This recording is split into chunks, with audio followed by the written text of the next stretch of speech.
what was our evening sound and be raised on the 5.1 Studio on the outlet convertible here every Saturday in Japan 922 1051 or 922 1056. This sort of time is brought to you by Kelly Green Bar, Transportation and Detail, ACA Preschool Rescue, The Medical Center, locations are partners, Sunlight Lemon Cake, Cowboy and Track, Ocean Gladiator Jordan Star, King's Restaurant, always open, always nothing. Some Pacific, where others take practice and play free. And for a gift company, our time, you are outside. Welcome over and for your restaurant. Sunday of this fall on the Marianas Business Journal and the Guam Business Magazine, and these are the national websites to the kind of event to you by our fans. It's Coast Marshmallow.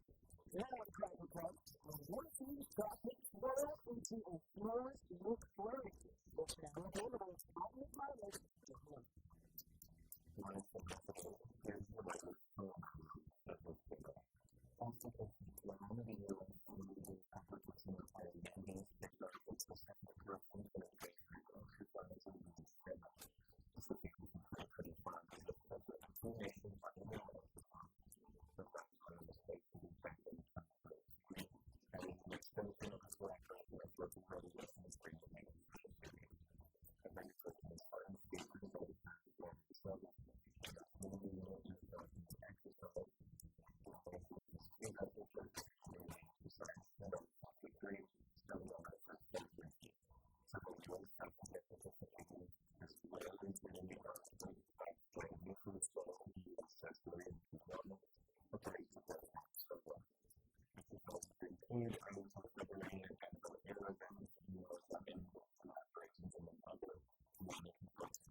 Hafa Adai is the Facebook and National Weather Service with your morning weather outlook for Wednesday, June 11th. Satellite and radar imagery this morning shows spotty showers over Guam and scattered showers over the Marianas.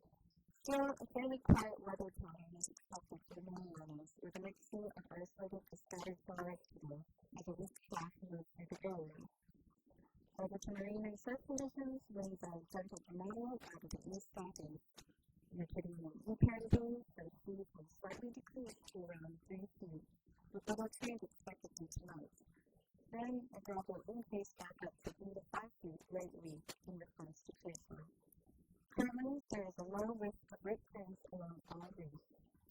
For the latest weather and marine forecast, visit our webpage on weather.gov/com or dial 211.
105. Public orders will be absorbed before a local state approve its normal celebration to the 10 years in global Guam, moving generations and sharing in the moments that make us their community. The morning coffee, the midnight path, cooling legislators, and temporary remember. As we celebrate our 50th anniversary, we want to thank you on the 50th incredible year. Here's Mom, Mama, Melissa, and Blake Allen.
How you doing, man?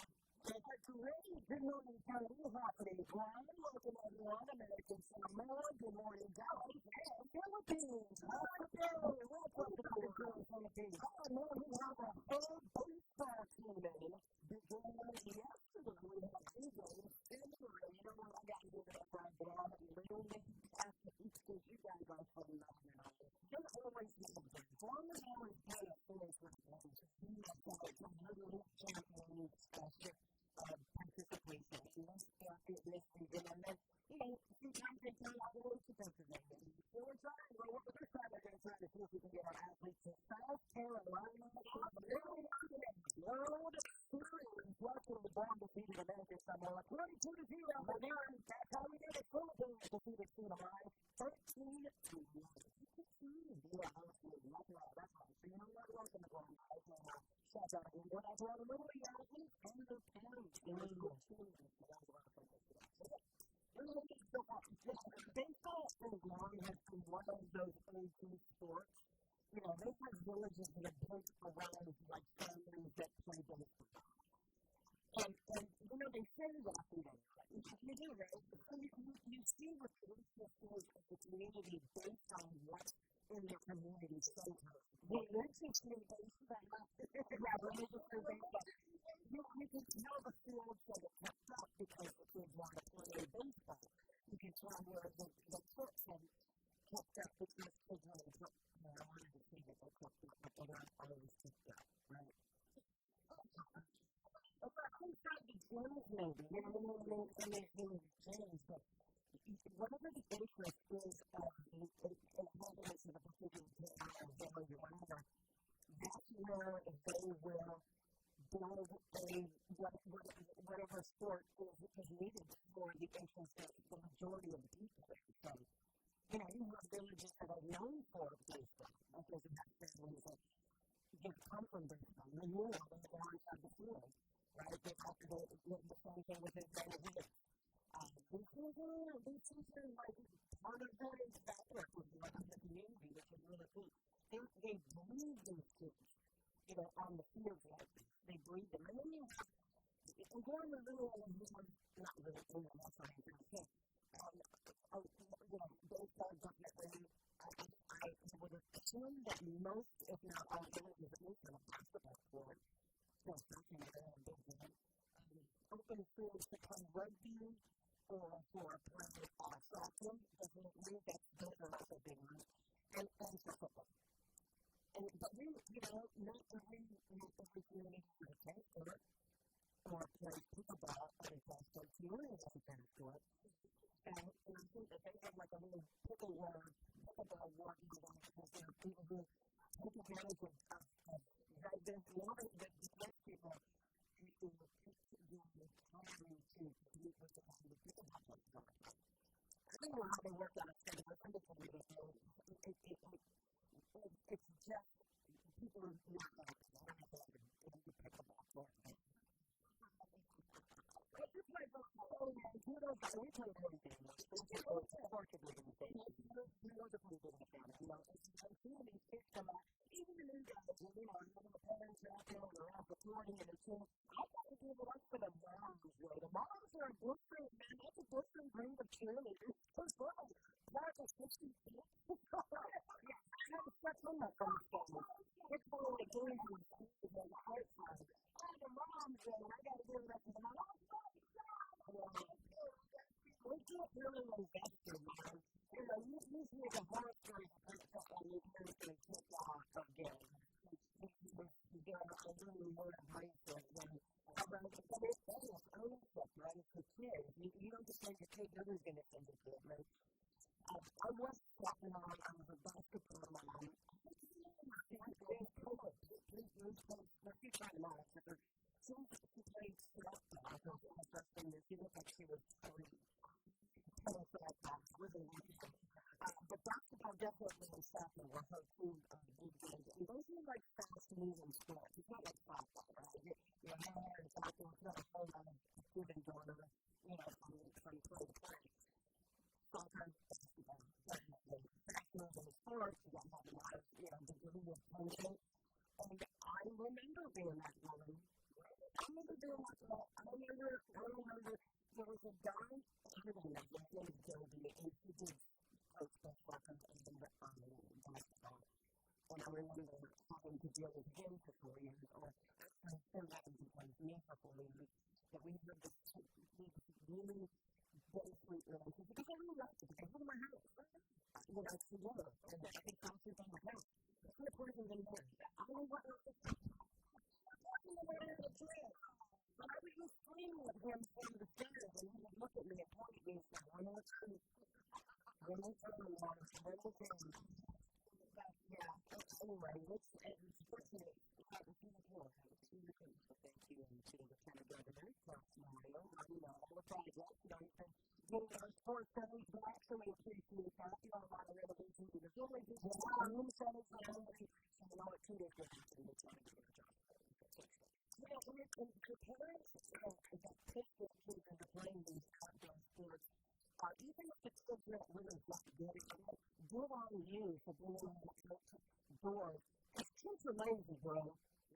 Kids can be you're not trying to, kids are lazy. If you don't push them to do something, they will fail like that. Then that's your problem. Eating all the layers of potato chips. They just will. It's just turn it down and let them do. It's like, oh my gosh, they're great. I also have relatives that wait till you get up to the double digit that's really going to be working. They just put on their I'm representing Guam in the World Series.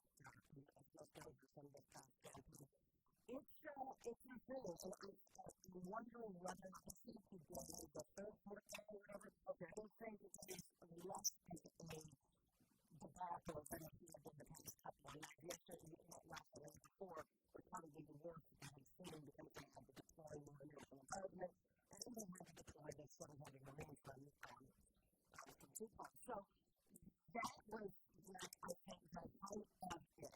And, when I was talking to Officer yesterday, as they get more excited and inspired to write, then it becomes a plan that Trump uses to play the game that he ultimately wants to win, which is that insurrection. To be able to carry out this, domestic military to come and handle these cities as a quick time to keep peace. Everybody knows the strategy. That's why Gavin Newsom was so huge about it, President Clinton, over using those powers and his authorities to deploy the National Guard in a city that he, as the governor, as the mayor, have done to do. We've done this before. We know how to keep peace in our own communities. The more armory that you see comes for it, the bigger the problem becomes, because now you're finding you've got more people engaged with them and fight more people out. There is a way in the strategy that is used. California is a very liberal state, protest or us in California. They know how to protest, they know how to gather.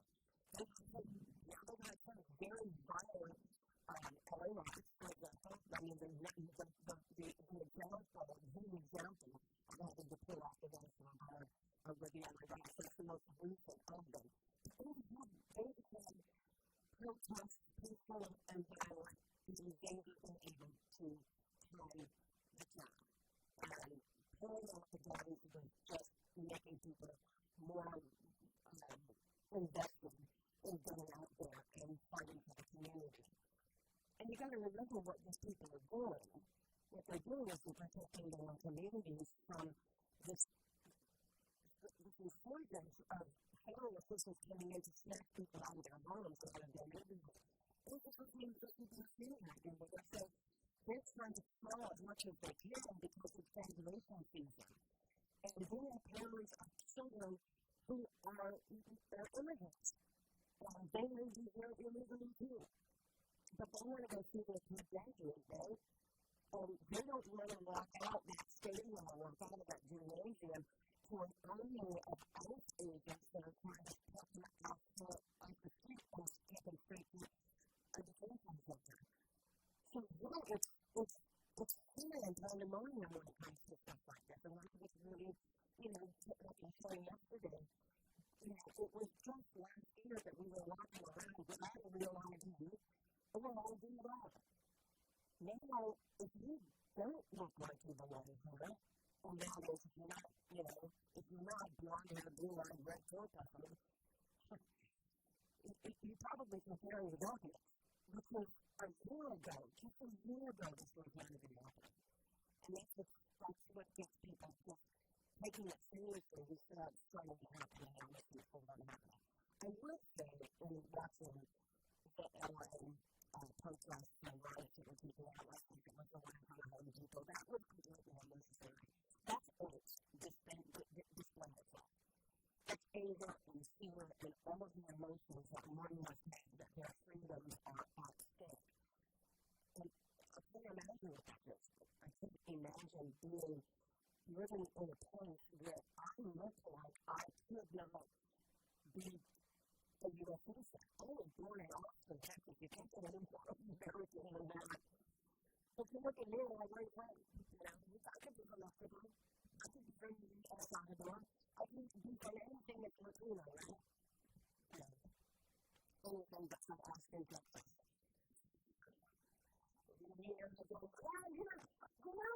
The whole profile of something is unique to Jennifer. So, hey, arm yourself, and kind of phrasing your family, arm yourself with some sort of plan that's based on well-thought decisions. The easiest thing to do is fly with the hand. It's so much easier to run and work with your emotions than it is to temper yourself and try to critically think about what the consequences are of any actions that you might have that could be, well-intentioned, but can slip out of the second because somebody comes at you the wrong way. I know a lot of people have friends and relatives, and it is a big place, right? A lot of people who live in that area, a lot of people from Guam, up in the north, in Boston. I mean, tomorrow's not popular if you're out there. You're just absolutely everyone. Thanks, I think it's Think Smart is going to be the slogan.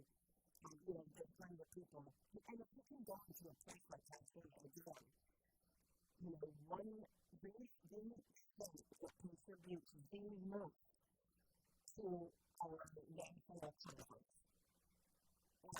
And they're being invaded, if you will, with these immigrants that help to build that economy. And in California, they have allowed California to be the leading state in contributions to our federal bank accounts. And it's on the back of some of these immigrants who are also illegal here, but they're here, and they've been working. I guess, I think we said it before, we're talking about people who are here, and whether they can make the country, jump and things, go away, whatever, however they got into the country and done so illegally. They are working, the majority of them are working, and they're being hired by employers who know that they want illegal immigrants in their employ, but they're doing work in farmland and other jobs that people in America really don't want. We're working country jobs. We're working country to make us a lot of money. We don't sweat out of nobody's field, right? So these people pay their taxes, and they pay into Medicaid, into Medicare, and into Social Security. They know they'll never collect, but they mind their own business. They live in communities. They try not to clean up their homes. They try to educate their children to not do stupid stuff because this is what I told them they want to go back there. And I'm talking about just a model. This is how it is very places like California. And so, in Florida, take a look at where these places are where these illegal immigrants have worked. You ever seen construction sites and then you see this kind of struggle and cockroaches? You ever seen something like that? At a construction site. These are workers that are building a house that's going to be done in about 3 months. And someone's going to live in. And all they want is to move, to come back to their families, to live in a building, or to live somewhere, squalid conditions, solid conditions with a bunch of other guys in construction, and just go to the sun someday, and see lots of ideas, and then just stay here. Right? What I do, I had a garage sale. Actually, it was a weekday, and neighbors put kind of flea market as a pop-up, right? Years ago. So I took all the things I did, and I was so many kinds of jeans. Men and women's jeans, but mostly women's jeans. And these tiny workers, or Filipino workers, they came in there, that's what they were doing. They were buying my jeans. Because that's what they wear on the field. When they're working, it's jeans. That's what they need. That's the uniform. Everybody's seeing jeans. I'm like, God, that was totally mean. Someone's out there, the way of going about on waters and something. Let's go down to the news department. We can see headlines. We're starting with some dice traffic. That's where our mornings are coming.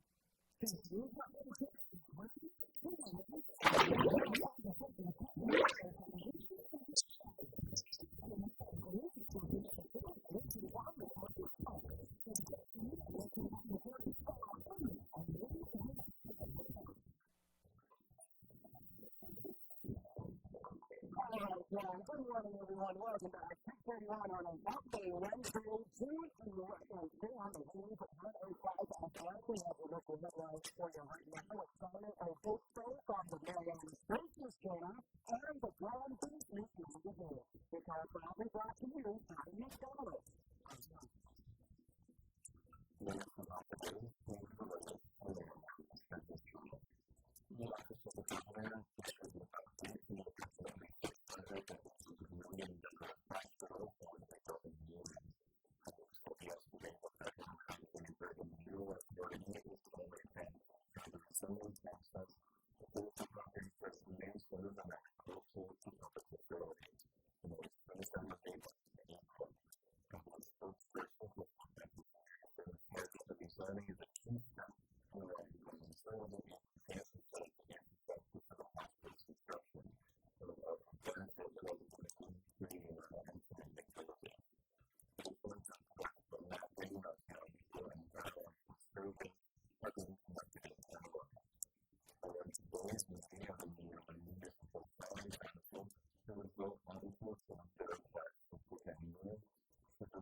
Let's go ahead and hit the piece of with your first look at this morning. We're the new test of the day. It is brought to you by Weekday Water Spot, where you can schedule a test drive today at Guam Attractions and get valid source of $8. Or if you'd like to do the easy story on our website, that's also available at GuamWaterSpot.com.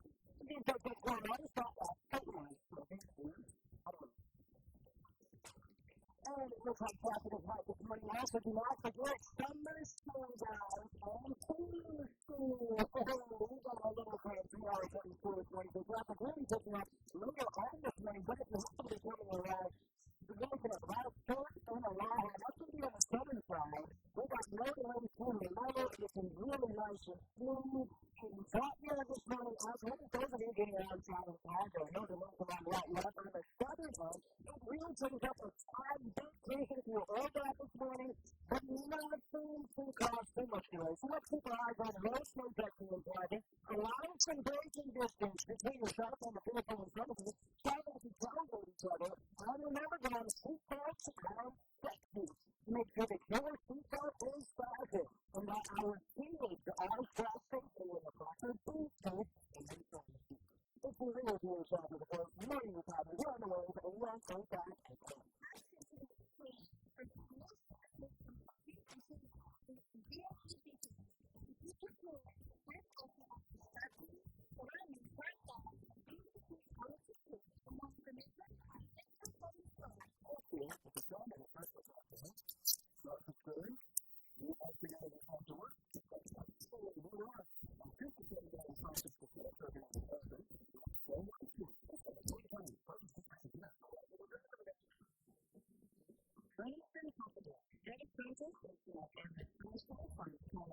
the 11 a.m.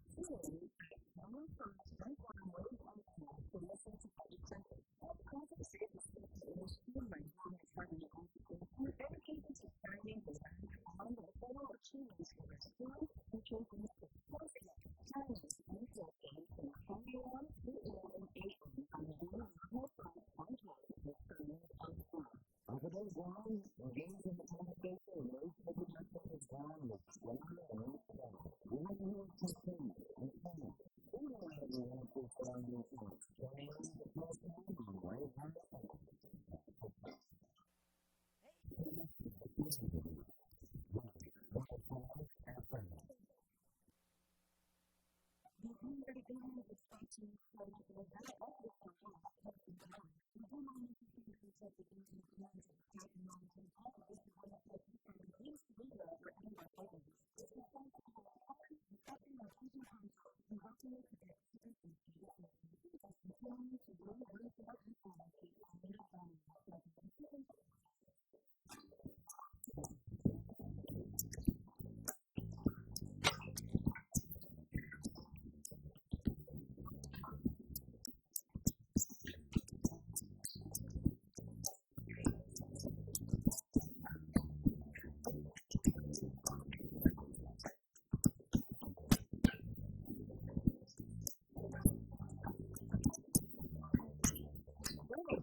Over to the phones, what the scan called police responsible. Good morning.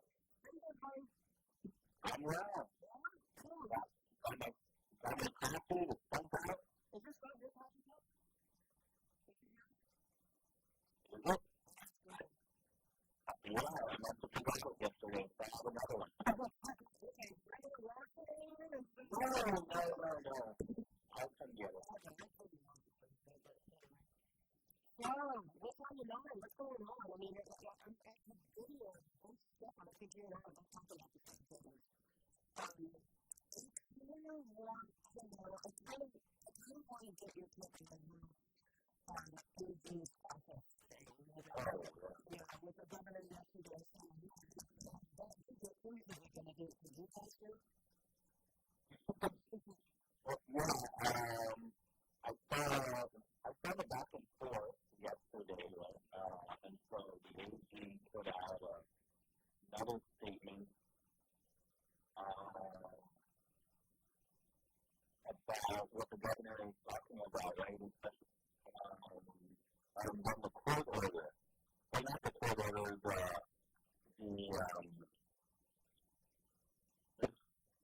statement from the court that says that what he has done, he basically can't do.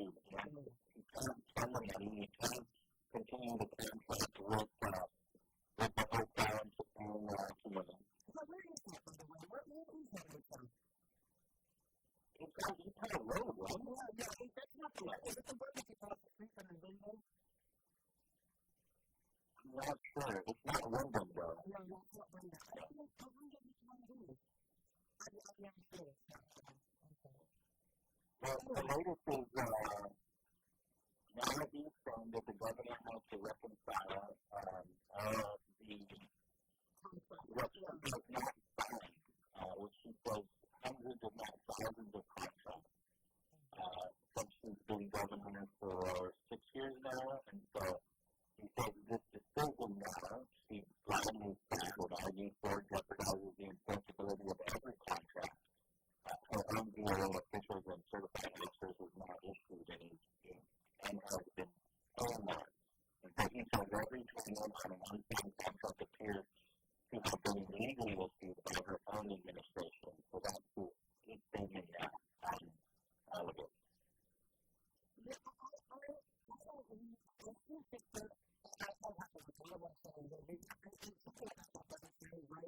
Only because there are some cases where the whole typical process is the whole process of life. So the whole process is not necessary. It's where a process of process is a certain amount, for example, is threshold before you hit the collection stage. I don't know if you feel that you have something sensible to condition. So that means the government signature that for the last time to get a threshold of a particular amount. And I really don't acknowledge him about 20 years ago. So I'm not talking about him. So I'm not going to really I remember that. But it's easy for that. It wasn't in there. But in the meantime, what he represents is the possibility that he might have done something illegal and transparent. And so, if that's not illegal. AOG did not submit the contract to the government for approval. DOA refused to practice the contract without the governor's signature. DOAG insisted the governor's signature was not needed. DOAG threatened DOA staff with criminal prosecution if they did not practice the contract. And this led DOA staff justice, and then the governor filed a suit. And then this is what was the finding that was in that court statement that tells the AG that he cannot move forward in the Dignity Project in the Dignity Project. So I have to agree though with what a number of people are saying that we certainly could use this project. We certainly could use a hotel that has 20 rooms that allows for most people to go in and get a nice sleep, a good night's sleep, wake up and have agencies down at the lobby area waiting for them to, look their job, get some of these services, operating services. This is not new, right? Social services that they do within the government. Is basically wraparound services.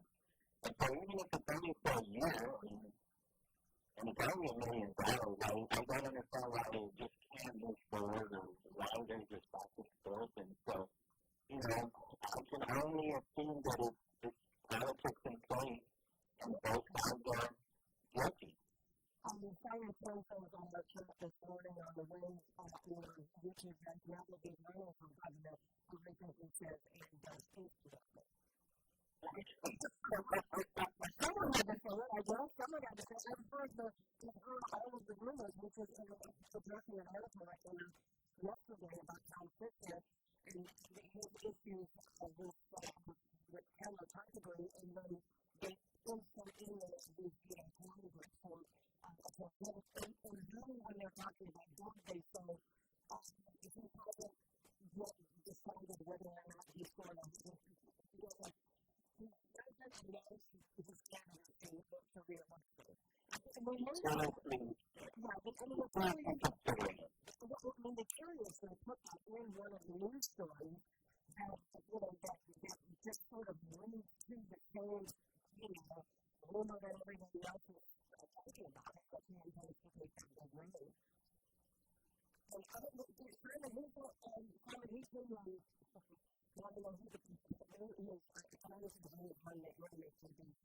the person who's issuing information about the service condition of the company. Yeah, but that's the killer because it's under wages purview because of where the money comes from. And so this is not local money, right? This is from government, opioid recovery trust fund. And so that was actually from the former AG, leaving Camacho, but I don't think that money can be transferred to the governor. It's not our money, this is a settlement. You came to the court. Okay. Let me look up. I'm not sure where you physically in the post that the governor and the AG. So, let me just see the post story. But I don't know. Keep talking. I'll see. But otherwise, no. This fellow since leaving Camacho made the announcement that this was an opioid settlement.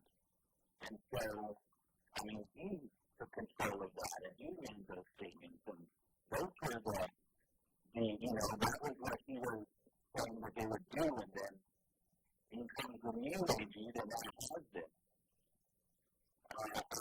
Created like a task force, and so even the court says in they're stating that regardless if the governor, if there were other members on this task force that are part of the governor's administration, he did not find them.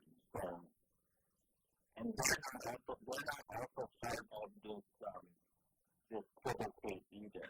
So they're not going to hold this commission to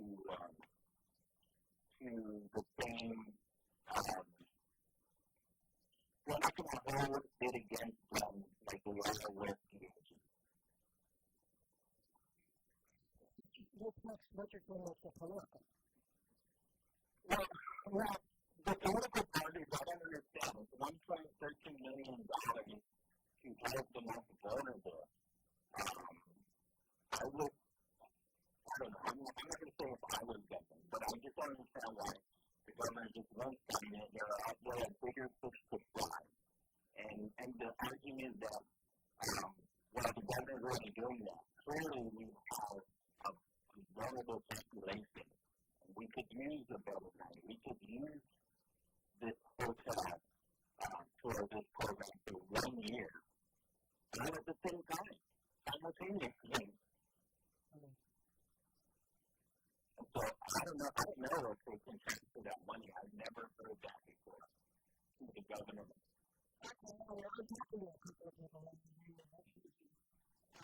Post at the point of morning is when him kind of talking about the government, because the government has been sure of that. Post of morning is running in front of engineering. But what would you rather have? What would we want that $1 million to go for? It's under his purview. So if it's not this, then what? Or are we just not going to use it? Or not letting use it?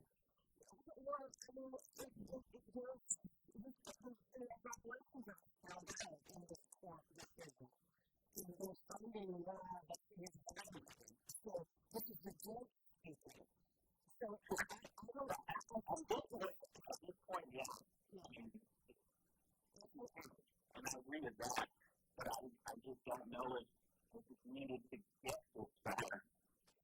So I'm just pointing out politics, because they got this far because nobody wants to be friends. Nobody wants to work with each other. Nobody wants to pick up the phone. Because I asked also the director of Customs and Quarantine, because he explained it so well that the process of screening containers.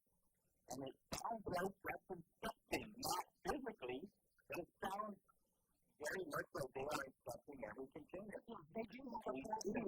Yeah, they do have a process on the system that allows them to see everything based on part manifest and part service. But this is the system that's been in place, absolutely. They are doing due diligence and looking for drugs. The laws, government doesn't want to sign purchase orders or autonomous agency control contracts. The laws, they are doing about 5 GCA 23600 requires the budget approval with all contracts that are non-labeled through DLA central facility. And people really is that we are on the side.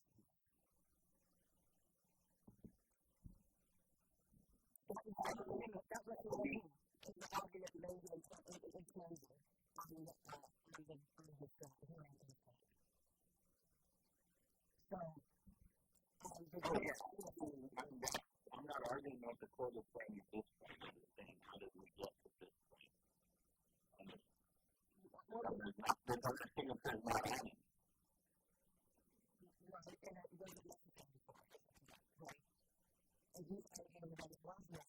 It is necessary, otherwise he can't.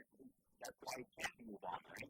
If the governor's signature was on it, then this project can move forward. If the signature was on it, he tried to do it without her, and then she sees him, and now we're here. And then the court agrees with the governor. But I'm saying if the governor signed it, then the court wouldn't have got involved, and we wouldn't move forward. Here's the statement that The government doesn't have to stand for disorders and autonomous agency procurement contracts, which is what the AG is. The law we're arguing about ITC requires the council approval of 4 parties that are managed through generations of the county. The AG forward one agency procurement contracts to the government director of Hafa Adai, and she decided hundreds of these contracts, which is why in closing they outlined several definitions of it as well. So let's look at this, it sounds like it's a little more than just that. That in the procurement process, I think that they went off before itself, and they didn't know what they were doing. But they had no training, no ability to qualify to procure this service. And for $1 million, it's not a drop in the bucket, it's just going to be overlooked. Lawyers are not allowed to accuse other lawyers of ethical violations of that nature. I'm talking about the policy, by the way. I just thought that was I'm just reading what's sent over to me by Fiscal Caucus and Augustine, and it is a case order.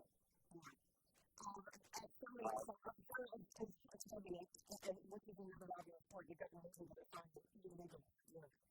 Which is maybe why they were doing really anything of the party of the future. So, yeah, and so all the arguments were dismissed, right? The missing parties, argument, defending parties, or C should be joined as a party, and the court rejected it. Or C wasn't involved in the contract execution. Defendant claims the governor should have protested through procurement channels, the court rejected it. The governor was not a bidder and had no such administrative action. There's also a lack of standing. The court ruled the governor does have standing due to her executive rule and statutory duty to approve contracts.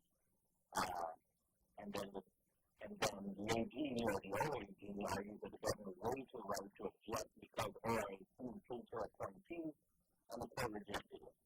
So the governor did not delegate her approval authority. And so the court ruled that the governor's signature was required. The law clearly proves that contract subject to the central accounting and must be approved and signed by the governor. The OAG did not follow proper procedures for sole source procurement. It was done by the wrong entity. Law required market research reports, law required fair price determination, and staff conducting the procurement law required training. And so they put all of those things. I get all of that. But again, could be used as this dignity project. Wow. And I don't know if I absolutely believe. I think what's happening here is a couple of things. We're also considering who's behind it. And so a lot of people don't trust that money. A lot of people don't like that money. And so if you compare it with something that is beneficial for the homeless community, they get that right now to be. It could be that they don't want to do.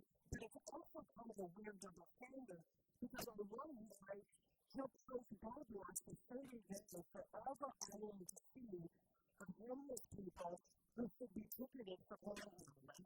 And then on the other hand, he's creating a project with a whole court and compassion and being homeless. They're like, the mechanism is quite different. And it's hard to sometimes believe his good intentions when his bad intentions are always predominantly on display. That's the best I can personalize that. Yeah.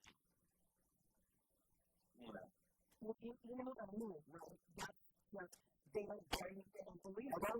I don't necessarily agree with some of the topics. I don't agree with student tactics for sure. Some of that is happening all over the nation. But I would say when we look at the matter system thing, clearly we have an issue. And so I agree with the Attorney General when you look at some of what is in the matter system. It goes back to crystal method settlement. So we have to tackle that, whether it's through treatment, I would say, right, through treatment, through support, social services, and then obviously law enforcement. And so you have an AG that is willing to be part of the solution when it comes to treatment and support, but we don't want them to at this point. Yeah, actually, for the main job, but this stuff happens all the time. It can be before on all the time, where family member is born from, in most of the stuff that somebody's been flipped to power and authority or something, but unfortunately in this country, when it looks like in government, it's not around. It's no longer, we're not talking about the issues anymore. We're talking about the egos, we're talking about power, pushing for power, the names. It's a lot. And it's looking not only, it's looking in local international government, but it's being taken across the border in the presidency. And that's the part, it's different guys, and it brings a whole bunch of people around with it who don't intend for themselves, but will follow sort of whatever makes sense to them to do, right? So I think there's a lot to be said about the attitude and the approach of government in this country so that are wrong now, and especially with the Attorney General, because we've got constant copyright or maybe that's what he knows. He is government. I don't think there's a particular individual that he needs to describe him, but I think behind him is the first one who does it. And it was tough then. It's even tougher now to cover him. And I told that to him. I told him, yes, it's good. I told him that. It's really difficult to cover. Because every time I cover you or talk to you anyway, immediately, it's a contentious conversation. Immediately he follows up with that. It's impossible. And then at the end of the conversation, it's him accusing me of buying into, something. I remember that's not the thing I thought I would do. But he is, if you don't believe the evidence, you're all on his side, and you are the evidence. And that's very true. And that's a lot of people who are just like that. So anyway, I think that part of it is obviously the project itself is unfortunately stopped. Because we've got issues, so we have questions about whether or not the word somebody breaks the law. And then on the other side, we know very well we can point to it. The project is absolutely needed in one that's considered to be illegal. And look at it and look at it. Yeah, we didn't just start with the dignity club, but that I would say. Yeah. We can follow along the back and forth of those, even before he was AD. The second time. Yeah. What? Yeah. He came, in a way, the whole resolution of the town and then he takes the youth of us in our community and passes them and saves them and then tells us they things to say, what I help them. It's incongruous, right? It just doesn't, it's hard to believe. It's like the one hand, so you don't know if you see, So I'm just going to say the nature of it. I'm just going to bring in the top thing too, right? So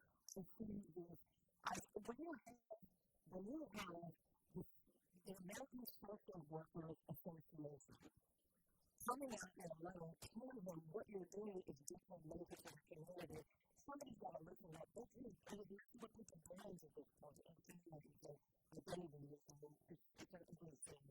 But anyway, I do hope that the movie does get this off the ground because I think that the whole message is absolutely perfect. Yeah, absolutely. I mean, I wouldn't see anything different when we started seeing, when it started unveiling it. I'm like, okay, I don't understand why both sides of the whole of government isn't going to get behind it. Where we are today.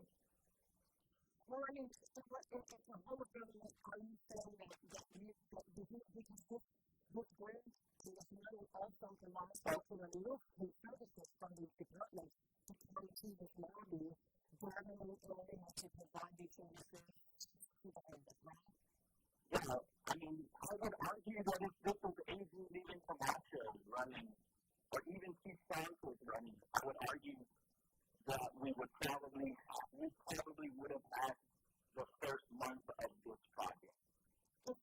Well, so again, back to the task force and the cabinet members that are on there, I would think that they would support the progress of it. But maybe they agreed on it according to the AG. I'm not going to defend the AG, but this is what he said. They agreed to this program. This is how they wanted to use the $1 million.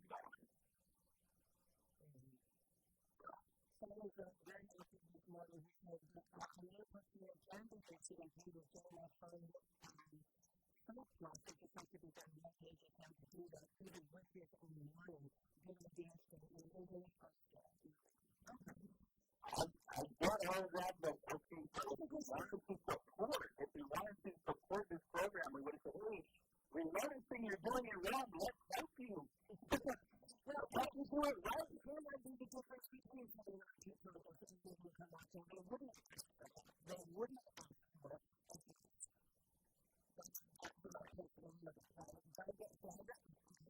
idea that she was with agency and that would be too good to anybody to do so. Like, that's what I think it always been about it.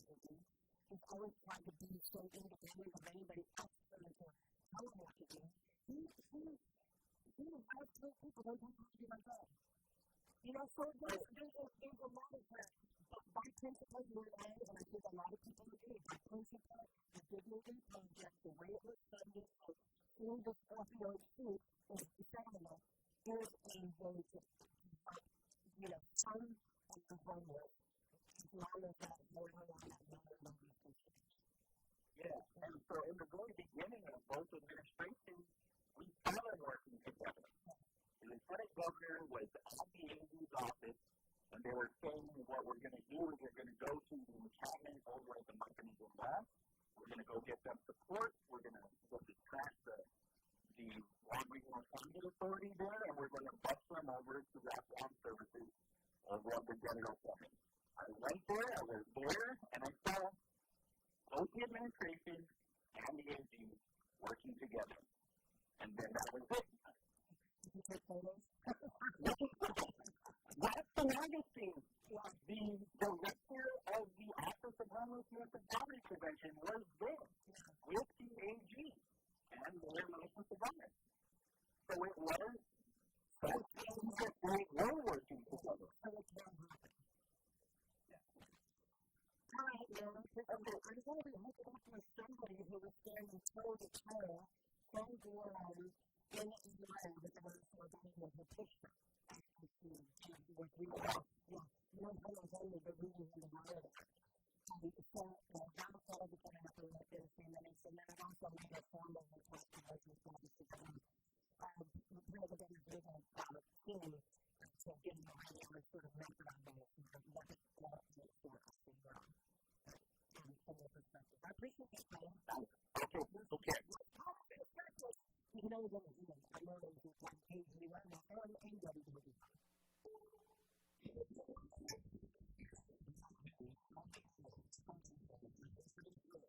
The requirement to learn from the leadership of California to continue to restore the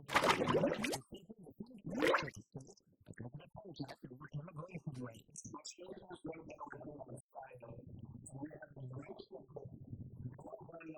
California's Attorney General Rob Norton said that right on implications. He wants to typically recognize this moment to use the military as a political crowd. And the executive board didn't even mention LA because by the way, we've been in a shape of the competition about it.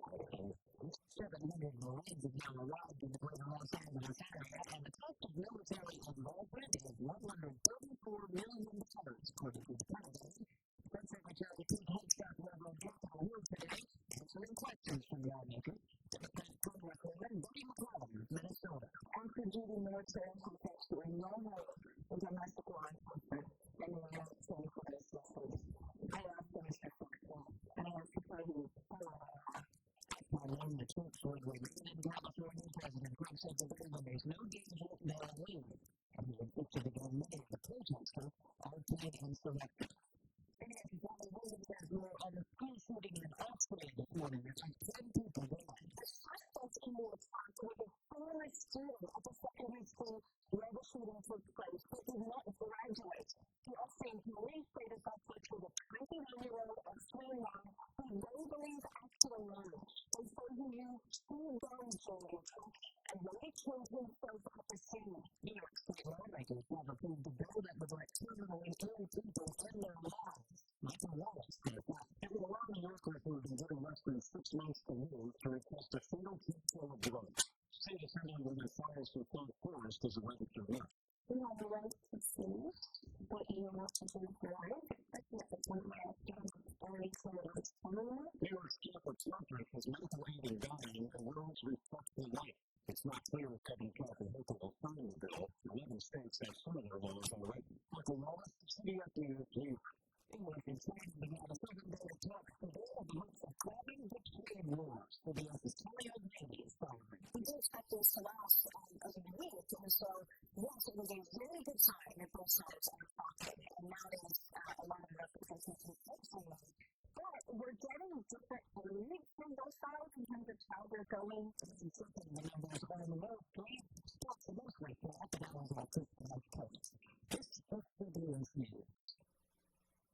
A word from Progressive Insurance. Life can be hard, so Progressive can make funding your home and auto easy. Put that help. Learn more at Progressive.com or 1-800-PROGRESSIVE. Hey, it's Mike Brown. If I have a choice, I like to do business with companies that actually stand for something. That's why I switched from Verizon to Paramount. No offense to Verizon and circumstances something. I can tell you what it is. Paramount, on the other hand, is a mission-owned company that supports our military in a big way, and I appreciate that.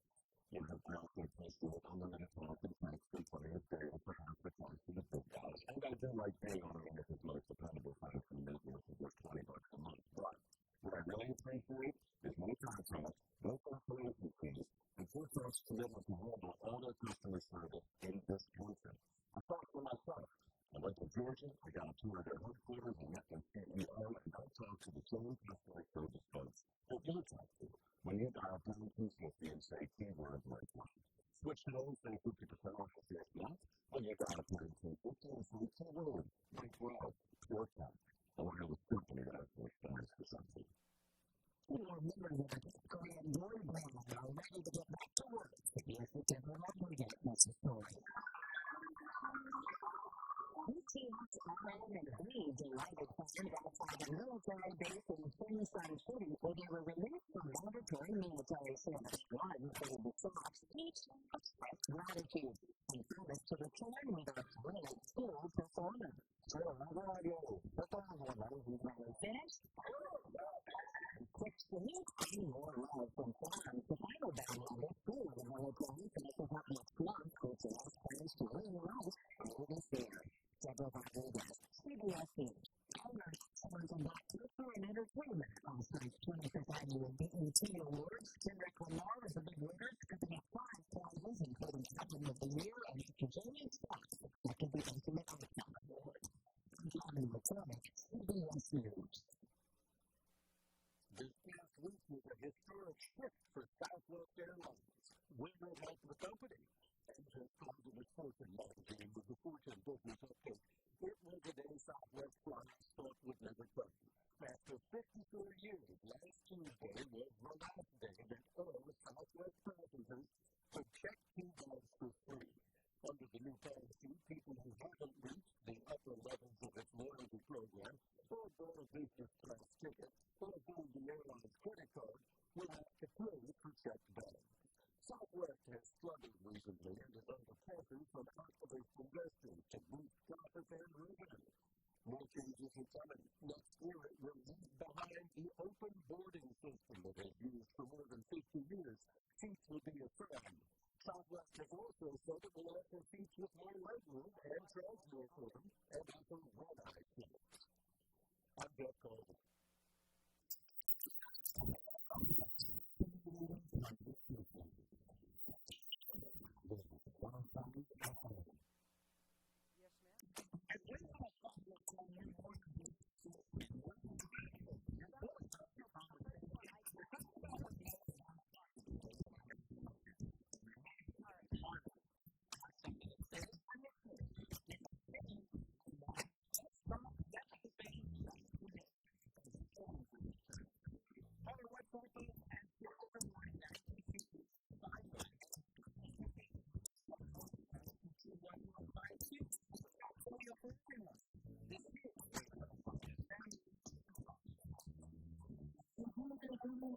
nice for our ball. I'm going to say once, but did you know that you can get more in the clothes of the track and then I'm going to go like this video or in my phone.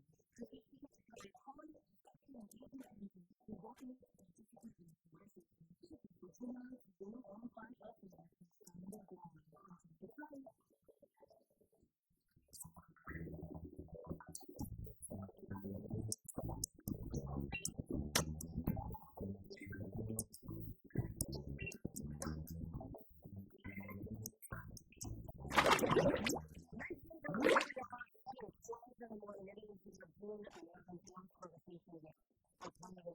What's going on with all these new and with the conversation and then find out who they are. It's we don't like each other. Often they are very obvious. And so the question is, are we sacrificing the dignity project for the politics? And part of the answer is yes, obviously, but no, if the procurement process is illegal, is it has been done in the court, or maybe illegal, the whole thing is like that. We're heading over to Los Angeles, where we are going to be talking to a guest. DC is a former reporter for the PDM, lives in Los Angeles now, and she's a person I was talking about that went toe-to-toe with a man from Guardian, and it paid a little bit of a price for it. Guys, is that good? Yes, it's me. Hi, I miss you guys so much. How are you today? It's so nice to hear your voice. It's so nice to talk to you too. I just want to let you know, everybody who has ties to Guam are thinking of you all and remembering, our families back home as we're going through this current and stressful moment in the city of Los Angeles. Where do you live there?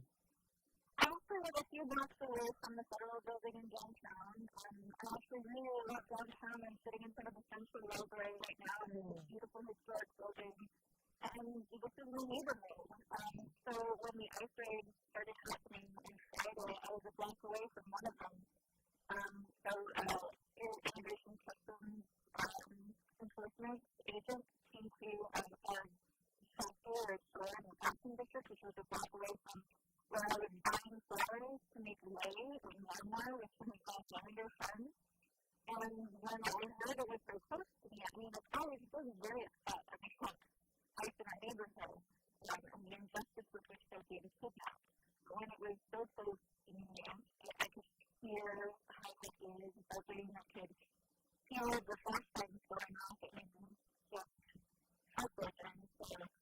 And Sunday, when I heard that the National Guard was rolling into town, I just wanted to see. It was a 10-year walk away.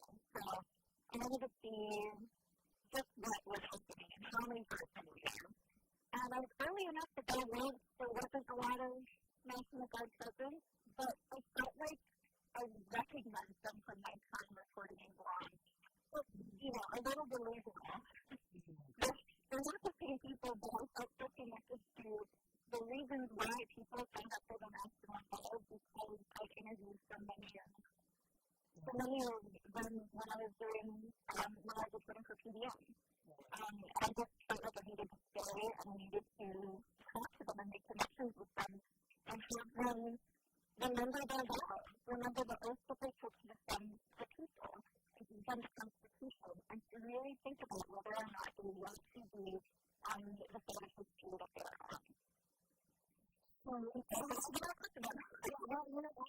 actually said, go to Carl and said that it was to get started to me, it was you went to hotel and you read on the Marianas, basically, that's what it's from, but in the you use the word. Tell me what you think. Tell me what you think. You got that for you? Yeah, so there was a line of protesters on the sidewalk, and we were facing the federal building, and it was being guarded by, I want to say, a dozen National Guardsmen. And I went up to them and I told them, whether this is correct or not, I'm not an expert, but I said that they have rights as citizens, and they do not have to comply if they feel that they are morally objecting to what is happening. And, that is unclear. The legality of that is unclear, whether or not that's true, but there's enough language and there's enough information going on that suggests that indeed national guardsmen do not have to comply unlawful orders. So I kept telling them that.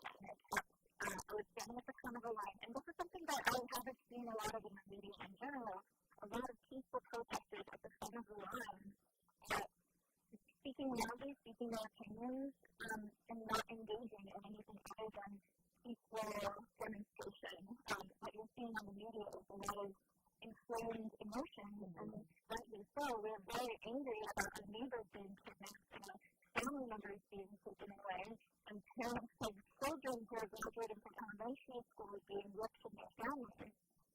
But I know that the guys done it for the right reason, and I wanted to remind them of that.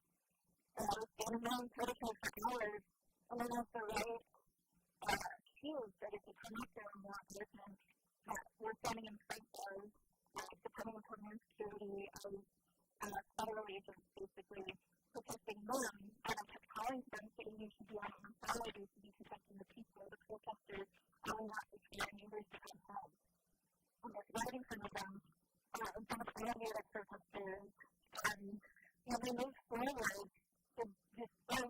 It wasn't a lot of protesters, but it was starting to grow in the area where I was, and the majority of the thousands and thousands of people were in short distance away. But the line of protesters that were confronting the guards directly in front of the federal building, they were sort of square off the sidewalks, not very thick, not very deep distance. So I laid down in front of all of them, and between them and the crowd, and I just peacefully laid down, and if the guard was going to walk over me, I wanted them to know that I wasn't going to stand for it at the very least.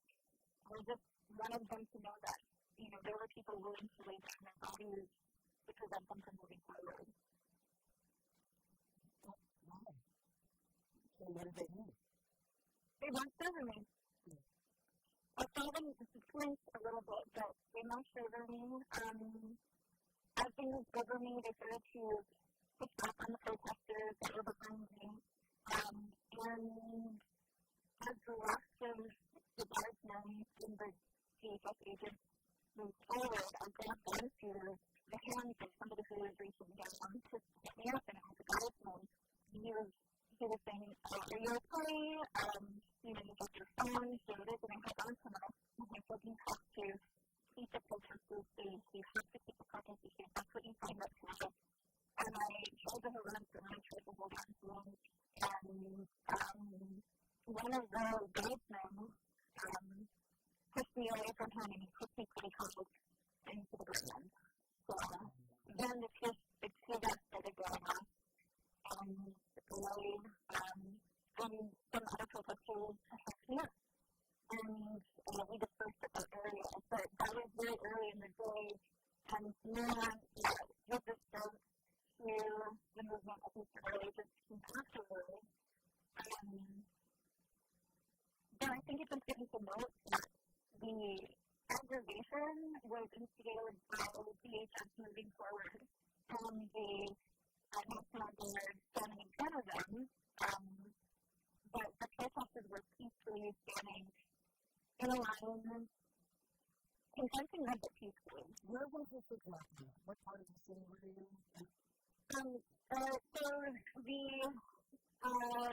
south entrance to the federal building where a lot of the guard was stationed is Alameda on Central. So I was at that driveway that leads into the parking lot. Beautiful. You just drive into it. I'm not familiar with it, but I do know that area that you're talking about. Yeah, it's right behind City Hall by a few blocks. If you've ever been to the Japanese American National Museum, I used to work there. It's on the next block over from the National Museum. It's a dense urban area. There's a lot of city buildings and city facilities that is right nearby. It's really one of the most urban because of the skyscrapers and the bunch buildings and all yeah, the stuff that you see in all of the movies. It's not something that looks like this. Okay.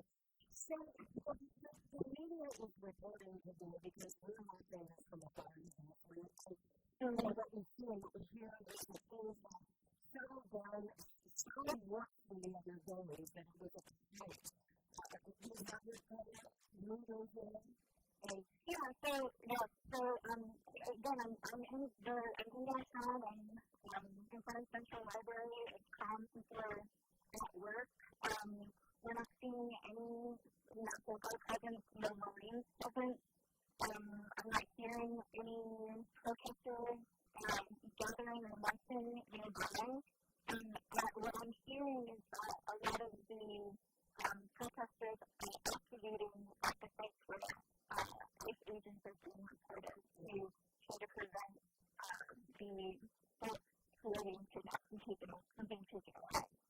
So, Cameron, Whittier, these are all places that are spread across Los Angeles County, which is a very large geographically. It's a little state town.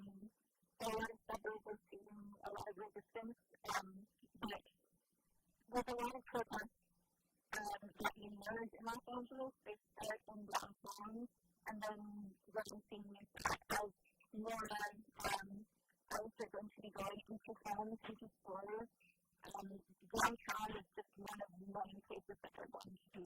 Would you say that this is sort of it's a moment and you've got more to come and volunteers, more protesters, and then it's been a function of communication by organizers of the possibility that this is playing into the hands of a strategy to just potential sort of martial law or insurgency and insurrection. Yeah, you guys will, as the communication is, let's not get too wild because, this could be a domestic movement and then all gets lost. Yeah, there is a lot of communication from activists all over social media and at the protests themselves. There are people who are using protesters and people who have been in the activism space for many years who are broadcasting widely to keep it peaceful, don't give the administration a reason to keep the city in a way that it's not, keep it focused and keep it tight. So that is the message that we're getting, but of course there's always going to be, individuals who have emotions.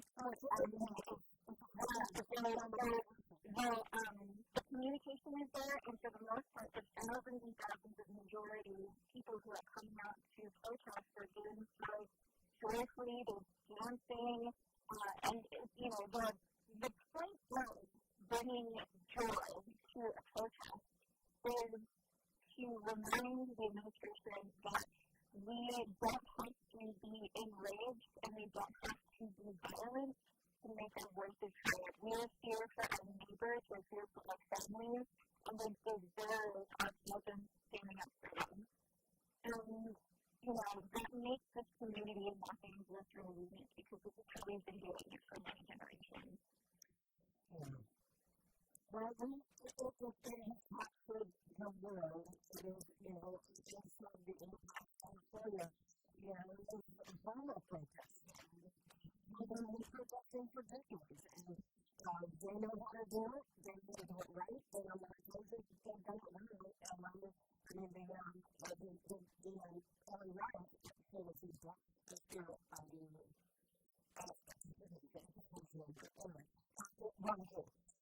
so,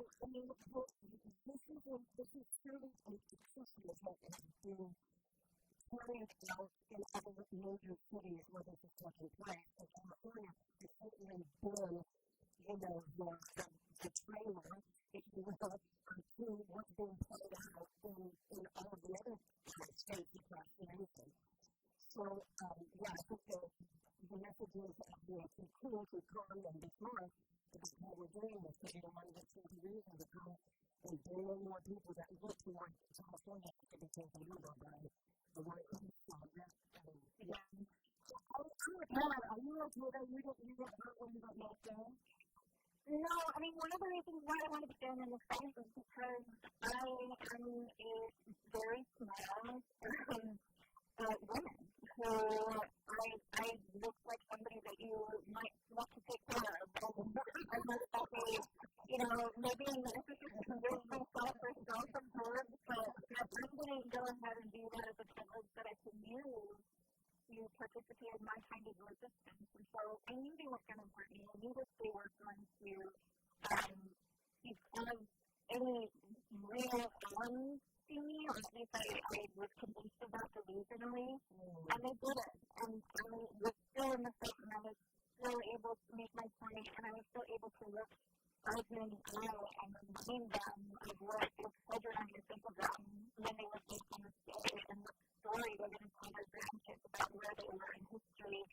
And I think, it might have made a difference. It might have, made some of the national judgments against us about whether or not they truly needed to be there. So, we all protest in different ways. They're all legitimate, whether they're throwing rocks or they're, following statements to the oppressors that are in front of us.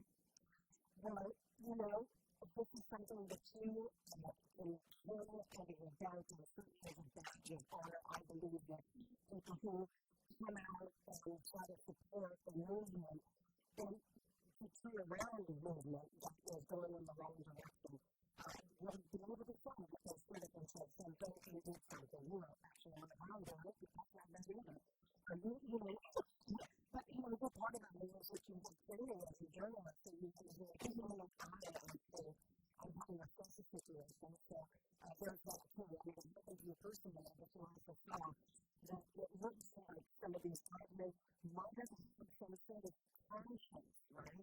And think that that might be something that a lot of these military service members who are taught to be places to be purchased and second guessing. I think there was a little bit of moment on that San Francisco and Jackson the cases that we were seeing from in the past.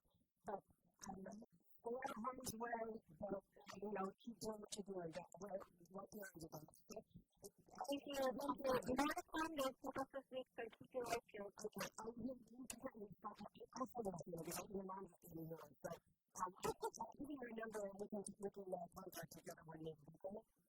Sounds good. It's going to be okay.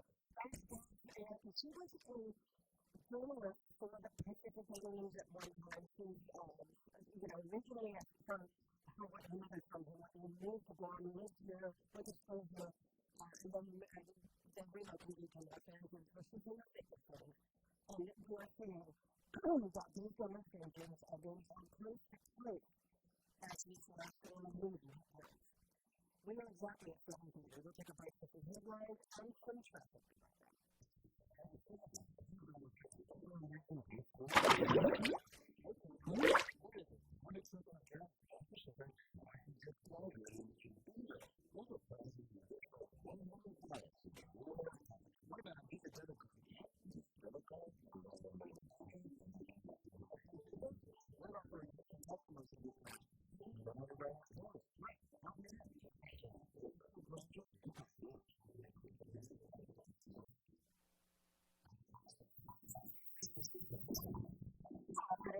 Good morning, everyone. Welcome back. It's a Wednesday, June 11th. We are the Wheels of 105 FM. We're also streaming live. You can find us online this morning at thewaves105.com, as well as our YouTube channel.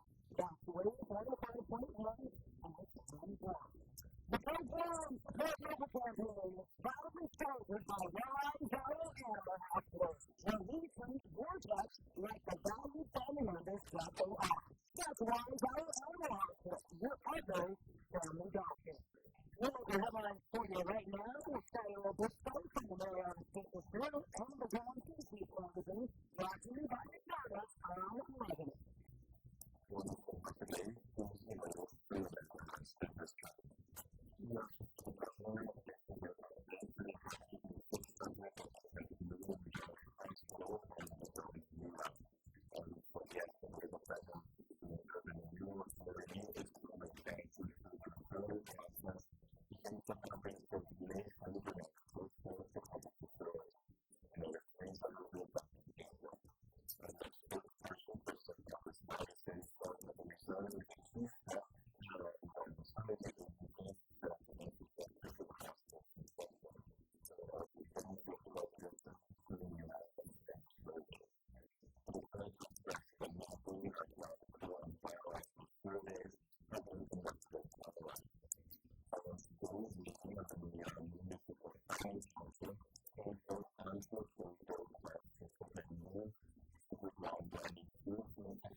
This is the National Weather Service with your morning weather outlook for Wednesday, June 11th.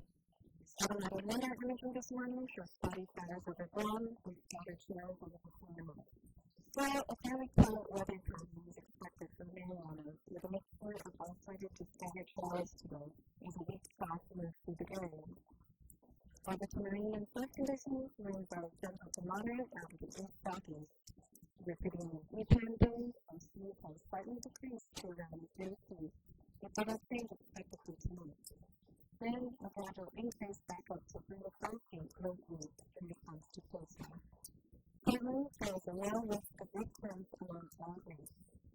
On the latest weather and marine forecast, visit our webpage at weather.gov.com or download CNN.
15 years ago, a river dialogue to explore and became a local state. For every storm we celebrate, there's things available to bring with water, holding generations and storing the moments that make us feel community. From morning coffee to morning pie, changing is a great food. It's where you remember. As we celebrate our 50th anniversary, would you like to see food block for 50 incredible years? For these moments, Hafa Adai, something good times. Hafa Adai boys who follow children. Don't forget to come to Greatstown, whether you call us an answer to the 60105. And for the celebration, it is happening on island. We're breaking the tables, celebrating, we're looking at our needs. I want to thank so much to our sponsors, Microsoft, Local Food, UCA, Girl Awareness Teams, and East Sidewalks. Take a break from all that soon. Enjoy the Greatstown, Highway 105.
But the conversation before that was going to be really targeted. I know that you're in the field of one from the government. Asking for your assistance and some sort of oversight. And so I guess the question is, how would you respond to that request? Well, actually, it was a legitimate concern, and, obviously, we're just going to put that sort of style. I'm going to be speaking with my own chief of my county with regard to the letter and, what's been going on and what they take on what actions is necessary do we need to take at this time. Obviously, there are concerns with regard to the spending there, and I'm going to take a look a little bit more at the judgment of the documents that are provided by the courts, and to see whether that obviously you can do the inquiries and the type of inquiries can be done, but for me, what's most important is the actions that are necessary as a result of the ruling in the court. And, what are those actions that we don't, I don't want to be any right now. And we don't want to get in the middle of the next steps that may be necessary as a result of the judgment. So you want to make sure that. What needless to say is that as with any other entity, and there are some costs that are questionable and everything, obviously this is a concern that we need to be able to address. It's just a matter of when is the best time to work it so we don't interfere with any other actions that may be need to be taken or is being taken. So by the end of Absolutely.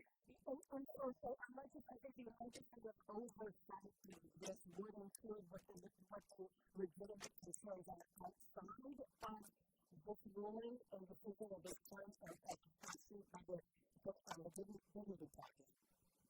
There are issues outside that run sort of parallel with this issue that's happening with the dignity package. Yes. And that's what happened. There's no denying it, and it's a matter of learning that we need to be able to do this, again, without interfering or without stepping into the lanes that were being taken by the government. It's not like, as has been done in the past, where we can go jump on the news. We don't be very careful because there have been instances in the past where we've been dragged into court because of things that we did or that we should have heard off and being able to do until they actually were taken.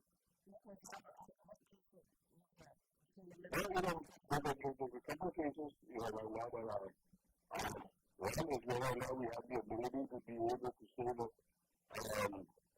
or to defend, which we should be rightfully so, our ability to be able to ensure, when government is going to put a strong on that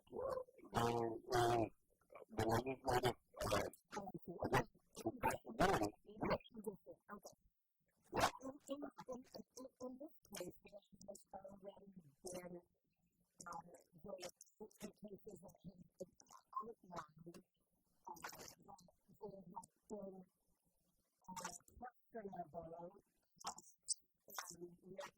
repetitive assumptions of transactions that are taking place that become very expensive within the African in general. When the legislative body with oversight of this issue, does it not make sense when you have a number of systems that are being raised that you can run forward and not ever interfere with the matters of the court through the legislative oversight of the judiciary? But there have been also times that we dropped individuals in entities in, and because there was ongoing litigation, we get the response, well, I'm not going to be the speaker of this at this time forward because that's what I need to ask you the question, but you don't want to ask the question because it's still in court. It becomes almost an overlap. And we want to make sure that first off it's a decent reason to time, but then we're going to be able to get the answers that we get, from the individuals that can be fair. So, it's that. There is some oversight that maybe that is not so. I'm not going to say maybe it is necessary. It's just a matter of, okay, let's look at what we can go into and what we can't go into because it's still an individual. Okay. And so, what's the response going to be back to the government? The government, I was also concerned, and the government got actually a legitimate concern. We are the body of those same concerns as well that the standards that we would want other agencies to be helpful with regard to procurement and basically the reporting of the thing needs to be in line with law. If it's not in line with law, you keep not in line with law. One of those consequences and what are those areas that we can be rectified or need to be corrected or is the legislation that's changed so that this doesn't happen again? Did you spend the money according to what the budget and what you have stated that you're going to be able to spend it on? And is it in line with that? And if that were already determined by the courts, there always a matter of question. Okay, we've got that enforcement responsibility now. And obviously, we're not in the enforcement branch. Okay? And so, granted that we could take money away, but I think that there may be some issues with some concern with regards to whether or not there have been some criminal or civil liability in this whole thing. And that's thing that we can avoid from the legislature. That's probably voiced by another bunch of women, and we don't want to stick to those things. Why do we want to act on that topic? Yes, and of course, in all of these oversight committees, you certainly run a risk of these things happening, but a deeper dive into it would force facts to the court, right? As opposed to finding the facts and finding somebody and punishing them for it. At the beginning, you have an oversight so that you can have a lot of these questions answered.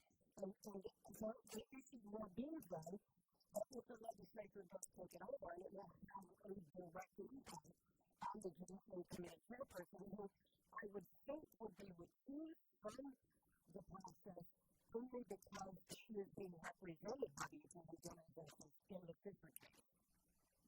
Well, that's an area that I bring up, obviously with the agriculture and the agriculture. To find out whether that was my show or if it's just the show or if it's the password and who's got next. We're sitting online with our children. Okay? So we can make sure that we can see that properly. Right. So to be sure that you can have a few yeah, I don't want to say to me right now, I'm going to say that we're going to have that discussion as to whether or not you have to be.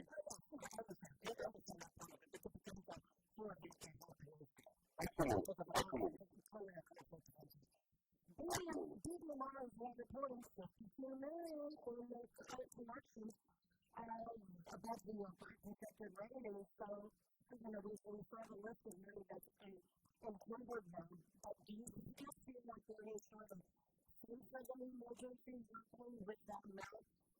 I think it's public concern in Maine is basically a public concern. Okay? And obviously, it came at a time that the report came at a time when most people traditionally are buying out state taxes. So obviously, around the next one of the report, you're going to have an increase in the revenue collections because taxes are due. Okay? And so we're going to read what happens in the month after that, leading up to the end of the fiscal year. So, it sounds really good traditionally, and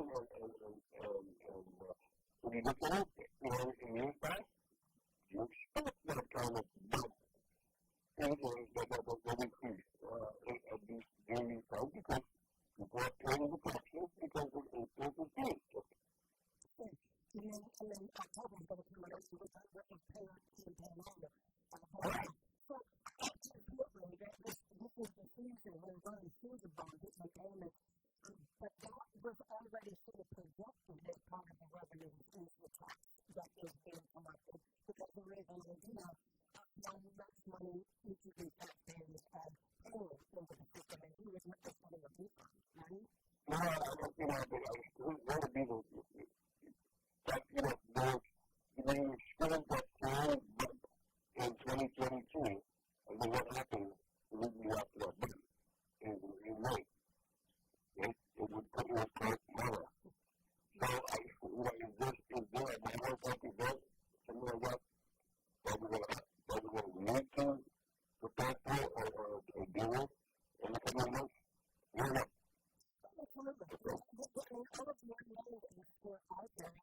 The big part of this budget for Guam is depending on what's going to happen in the COVID budget, right? So, what she was able to do is she was able to happen to not get crazy. First of all, this is incoming from the tax season. It's $54 million, but would you really do that over the past fiscal year? There has been precedent that has blessed the tax we've also enjoyed the months after for giving basically testimony for that.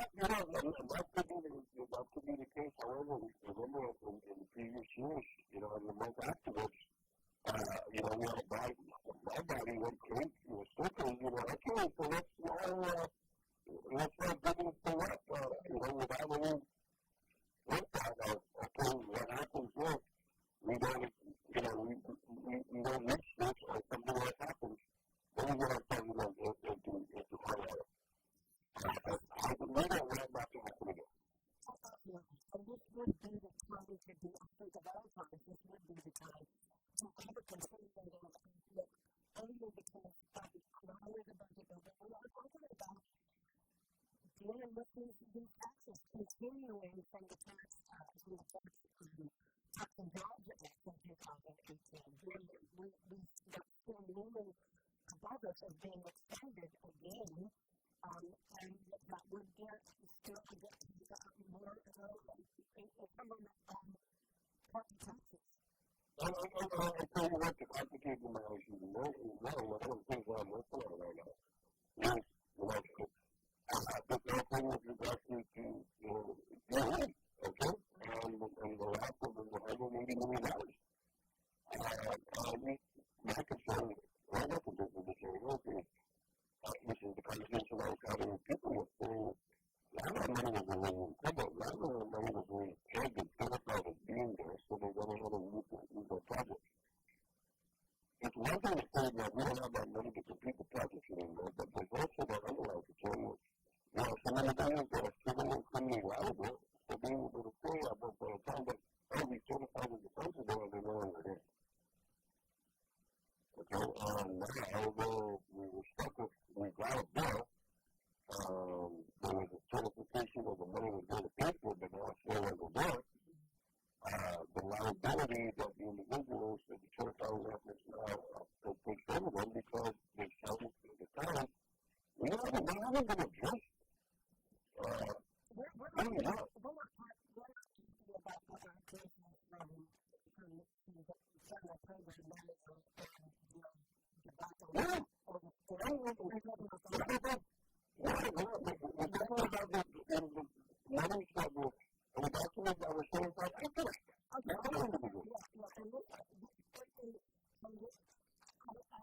We can go down to that. I think that's where, when we remove all the dots and the ground that's been taken out, and when we look at how do we get there and who is responsible for what, one of the things that we also have to look at is, okay, we're certified that these things, were available, what were the steps necessary, and now that they're there, who's got that liability? Who's got that responsibility? We're not in front? Well,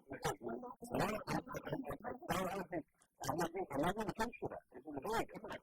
You've got some individuals who are going to you can take the Korean government, you've taken this away from them, you've taken this, unbeknownst to them, nobody could have anticipated this was going to happen. Other than the fact that we're probably not going to be able to finish these projects or even start these projects, because some of them haven't done now, these projects could not have been started without, certification. And those individuals have got now a responsibility and a liability over them.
the conversation with Congressman Marion when she had an opportunity to question her on a number of DOA issues during a recent committee meeting?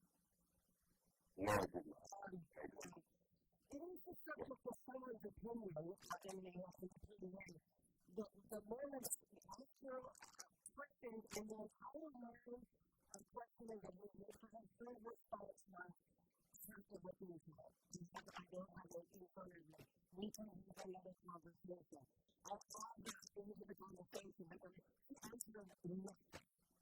The speaker of the Guam legislature, aligning with the Department of Education here, aligning with the government, I don't know if they listen to us. And with the that's why I want to continue the conversation. Thank you too, because I have fun done with you. I'm going to go and call with you. I want to talk to the people. You go, man. Okay? I'm not going to tell you this or not, but let me get it all in one second and tell you about it. You go to Washington. I'm going to stay here in Washington. You go to do that. I'm just appreciate you taking the time because I know you've been probably inundated with requests. Thank you for taking the time with us. Anytime. All of this is going to be centered around again the demographic concern can be this central thing where a lot of the people who develop around proposals on the judiciary committee and the seat which on future affairs now follow the next complaint. How is that going to move in your concern? Well, again, I was really obviously this issue because it is a committee. We don't want to be able to step on things, and so there's a discussion that I will be having with the senator as well as our legal counsel and other members of our body. What appropriate steps are necessary? It means that I can, senator, expect that you recuse yourself from this thing and remove voting on this. I can't answer for who that is. Well, it's only conversation we're having.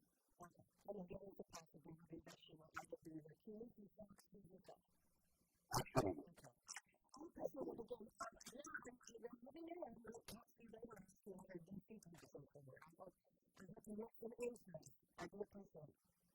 Well, I'm more fun. If you don't ask, then absolutely always be more. I like that idea. Thanks so much, Speaker Patti.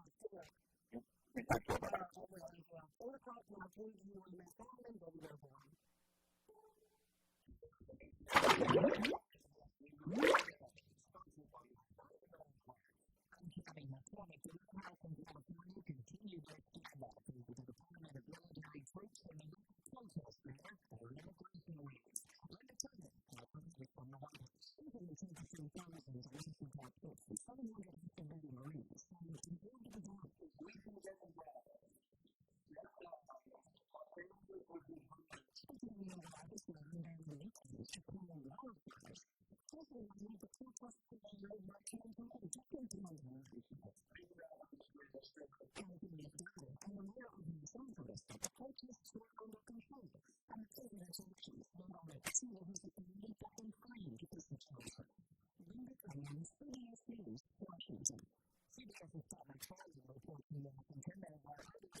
Secretary of the Market and October, the Secretary Office and Inspector General is targeted to investigate claims for an abuse of knowledge. Rick Silver dismissed the chairman of the Joint Chiefs of Senate and other advocates and journalists. He is going to testify about the budget that many lawmakers complain that he didn't get details about the defense budget. President Trump said that it is $1 trillion. New Jersey is going to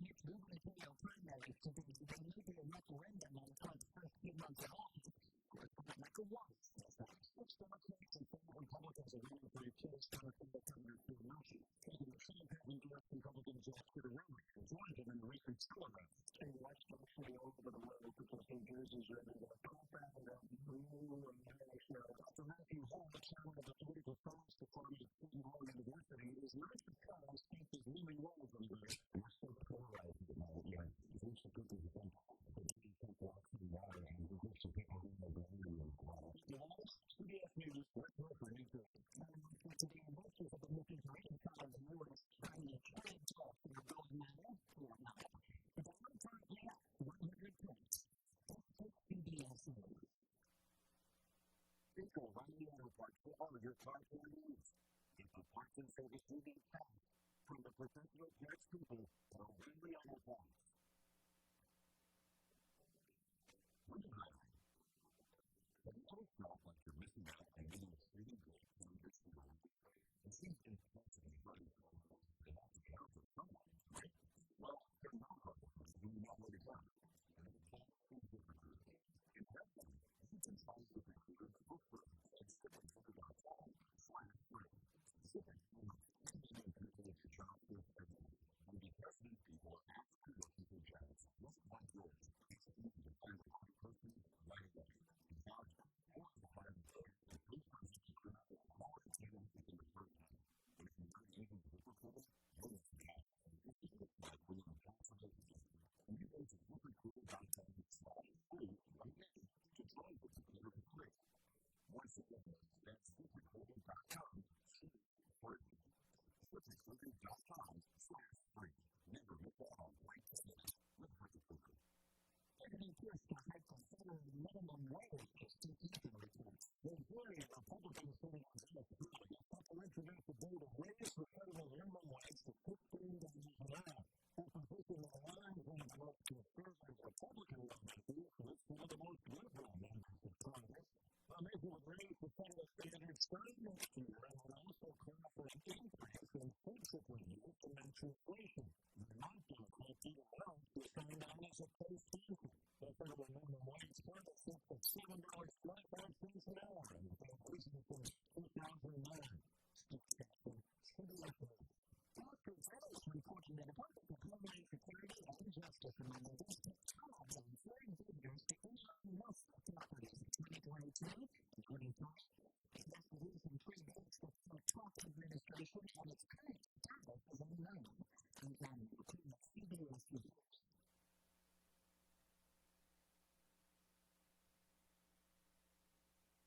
Will AI take over the entry-level jobs in which young workers learn the business? I'm just called to the Fortune magazine with the Fortune business update. As millions of students graduate this spring, the prospects of landing that first job that helps launch their careers may be looking dimmer. AI is doing some of the entry-level work that traditionally served as stepping stones. It's similar to the declarative manufacturing in the 1980s. For example, AI tools are doing the types of simple coding and debugging tasks that junior software developers would to gain experience. AI is also doing work that young employees in the legal and retail sectors once did. That doesn't mean young grad seekers won't get jobs. It does mean that employers will need new ways for teaching entry-level workers how the business works. That could even enable young workers to advance faster. I'm Jeff Golden.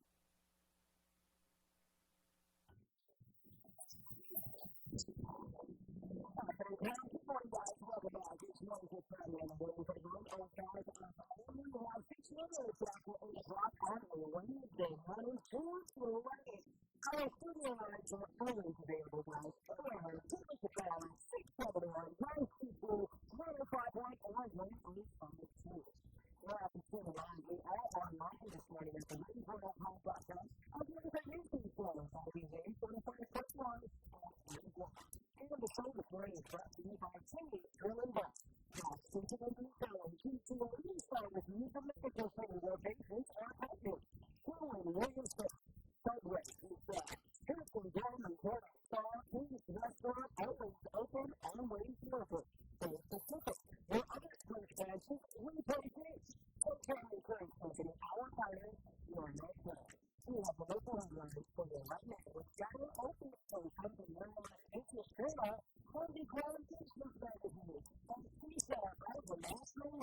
With toasted marshmallows, graham cracker cake, and hershey chocolate, it's all swirled into a smooth mousse. And go to work. McDonald's.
This is an American service with the morning weather outlook for Wednesday to 11.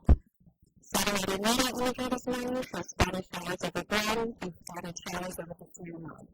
Here, a fairly quiet weather pattern is expected for the Marianas with a mixture of isolated to spotty showers today as a weak track moves through the area. Over to marine and surf conditions, winds are gentle to moderate out of the east southern. Wicked wind and Encampments will free or slightly decrease to around 32, with the change expected for tonight. Then a gradual increase back up to 3 to 5 feet late week in response to trade flow. Currently, there is a low risk of lift winds along Guam Reef. For the latest weather and marine forecast, visit our webpage at weather.gov.com or dial 211.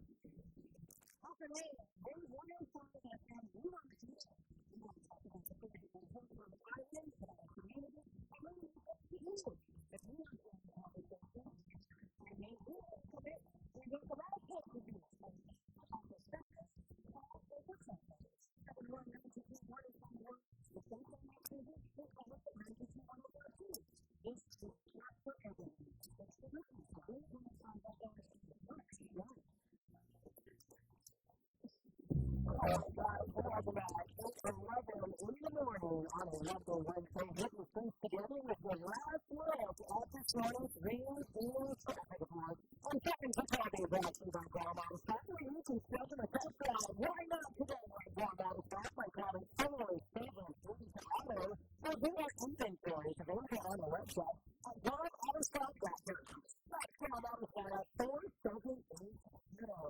Okay, guys, it looks like traffic is still light this morning. We are at the 8 o'clock rush hour. However, I don't see the latest this morning without run around the neighborhood. It looks like it's moving really nicely this morning. Wind is also light, coming up in light also. Passing through a new flow, we've got mountain lanes this morning.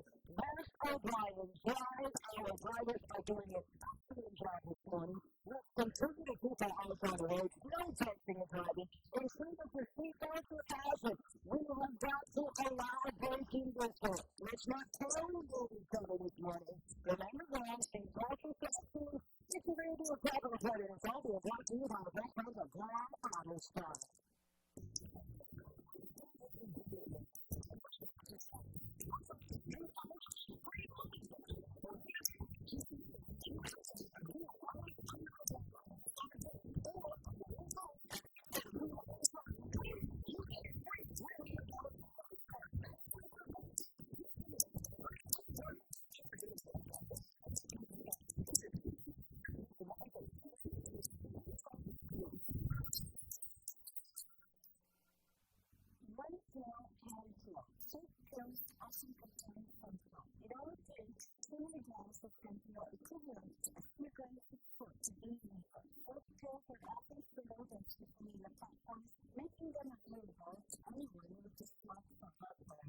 principles about the dangers of misusing the prescription drugs and the mental dangers of drug because they stick on you. Stay fine, still safe, one pair, change it.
Right? I didn't hear people playing Snoop back in the day. That was not part of rock there.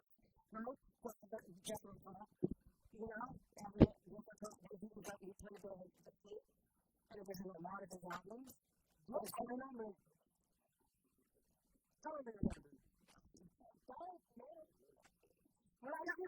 I'll do that for her. I'll go along. Sugar cookies. Go find that one. And there's a whole Snoop gang going on in that song as well. And yesterday, you know, we were mourning the loss of Fly from Fly and Family Stone. And here's what he was reading him down. One of the things I really thought that he died a while ago. I suppose it was because he just had started off the whole, you know, he started like the whole rally, right? And, you know, he became a product of that time where, you know, cocaine, marijuana, and alcohol, and all of those recreational drugs got to him. One thing about Fly that it worked for him, I said over here in the song, he did a lot of socially conscious music. He did a song on everyday people, and part of the song is a yellow one, a white one, a blue one, a black one. You know, we all live together, we're everyday people. Just we have to get together, we have to get along, we have different colors of people and all different points of view. This is so poignant and so relevant to what's happening in our culture today. And it's across the globe, because we don't only see racism being played out in the United States. It plays out everywhere. But it's highlighted in the United States because we have a sordid history of it. And we're retaining that history to deeper into this administration that we get. And so we in the late 60s and early 70s, you know, coming off of civil rights protests in the Civil Rights Act, where we were still trying to get it together, even if we had lost the protection from discrimination. There were still people trying to get together. And I went across the world to do a documentary. He did a documentary, it was actually really well done, where he handpicked members of the Jewish band that came from all walks. It's like a psychedelic story. He had like his lead guitarist, or bassist was white. He had a bunch of female singers, some were white, some were black. But he organized a group of people that, when you saw them on stage and listened to their concert, it was this look like these mirage that you could never, like, how is that happening in a time where racial consciousness is being up for, interpretation, up for opposition, up for protest?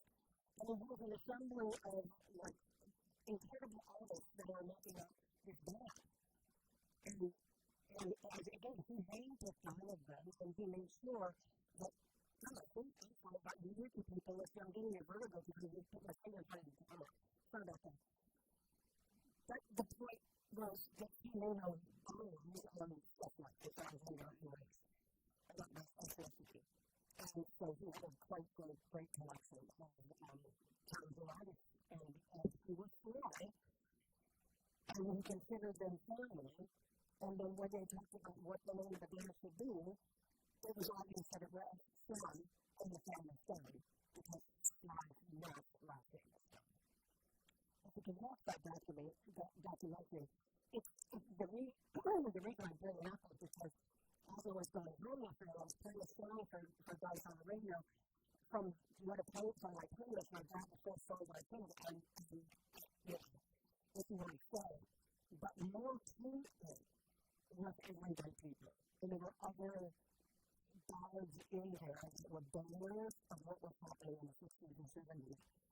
And when I look around here, because I was in the 60s and 70s, I was growing up, I was a little girl in the 60s for sure. But I was socially conscious because I was living in California, and I was exposed as an elementary school student to these protests. I lived on a military base, so there was that. There was a whole other world that was existing outside this military base that I was living in my own little white blood world, right? Because there was no accident. There were burning bras for feminism. There were people protesting the war and doing so as violently. And California was a center piece for a lot of those protests at that time. And so when you talk about people who run for these positions in these states, you're clearly picking people who know it all about the idiosyncrasies of these states. It's like a family, right? California is like a family. If you pick states against each other, California, we're dividing up into a family. I like it even grow. We may fight with each other, but we have to stand up and in lockstep walks. So we do this, even if we disagree on a lot of stuff, I don't know, go on a little grace with them. You see what it looks like to be in a somebody's not a little fight. That's okay. Anyway, so what's happening in California is not the first rodeo. They've been protests in that state for decades. And if you just want to go back to the 60s and 70s, you can go back, but that's when the voices were far more, the people were voices were animated, the voices were loud, because you had college students and those young adults that were arguing, fighting about the Vietnam War. And it was a conflict they were fighting about because so many of them were going to the war. They were drafted at 18.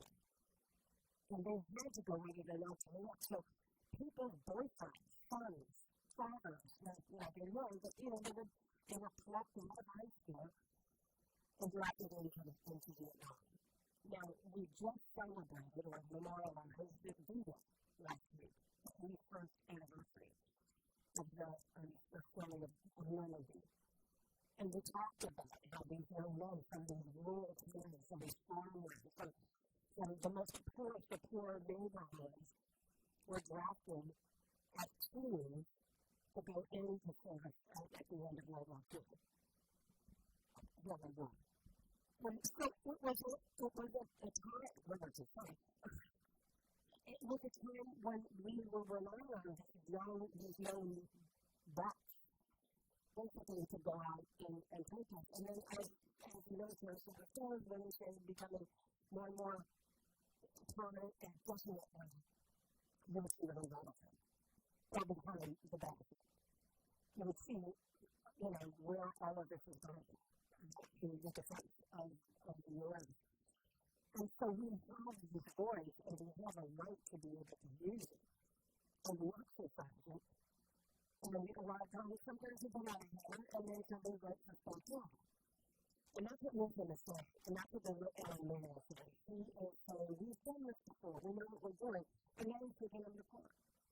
He's taking them to court, and it will become a conversation within the ranks about what is unprecedented, except for in the, 1990s, but well before the commission in the 1800s, that we were talking about insurrection and domestic military. And pulling soldiers from the Marines and people and from the National Guard to flood California. On the opinion by the president, when he says, if I wouldn't have the National Guard and the military there, only would have been on fire. And Gavin Newsom said, we've done it before. We got it. Don't worry about it. We could have done it. We could take care of it. We've shown that we have been able to do that. So now California is asking for restraining orders to block National Guard Marine deployment in Los Angeles. The LA Times is writing that they want there to be a restraining order. It was filed on the same criminal lawsuit the state and California Governor Gavin Newsom filed earlier this week about the alleged that Trump had exceeded his authority and violated the Constitution by sending military forces into an American city without the request and approval of the state government or local officials. California Attorney General Rob Bonzo, whose office is handling the litigation on behalf of both Newsom and the state, said that the restraining order was necessary to bring an immediate stop to the deployment, which local officials consider not only are not going to only add to tensions sparked by creeping immigration detentions and arrests in communities with large immigrant communities. The president is looking for any pretense to place military forces on American streets to intimidate and quiet those who disagree with it. It's not just immoral, it's illegal and it's dangerous. And let's go with it. And if you know what I'm talking about, you can guide me in the conversation because I really need it. Don't argue with some of the panelists from here that we've talked into that in section 15. So she went up against the guard, National Guardsman, toe-to-toe in his face, asked him what he was doing, and whether or not he has any morals or is there a compass that guides him into understanding that what he's doing is wrong. They're going into restaurants and schools. They're taking children and tying them with those ties or they're handcuffing them, putting them in the back of these vans and taking them away.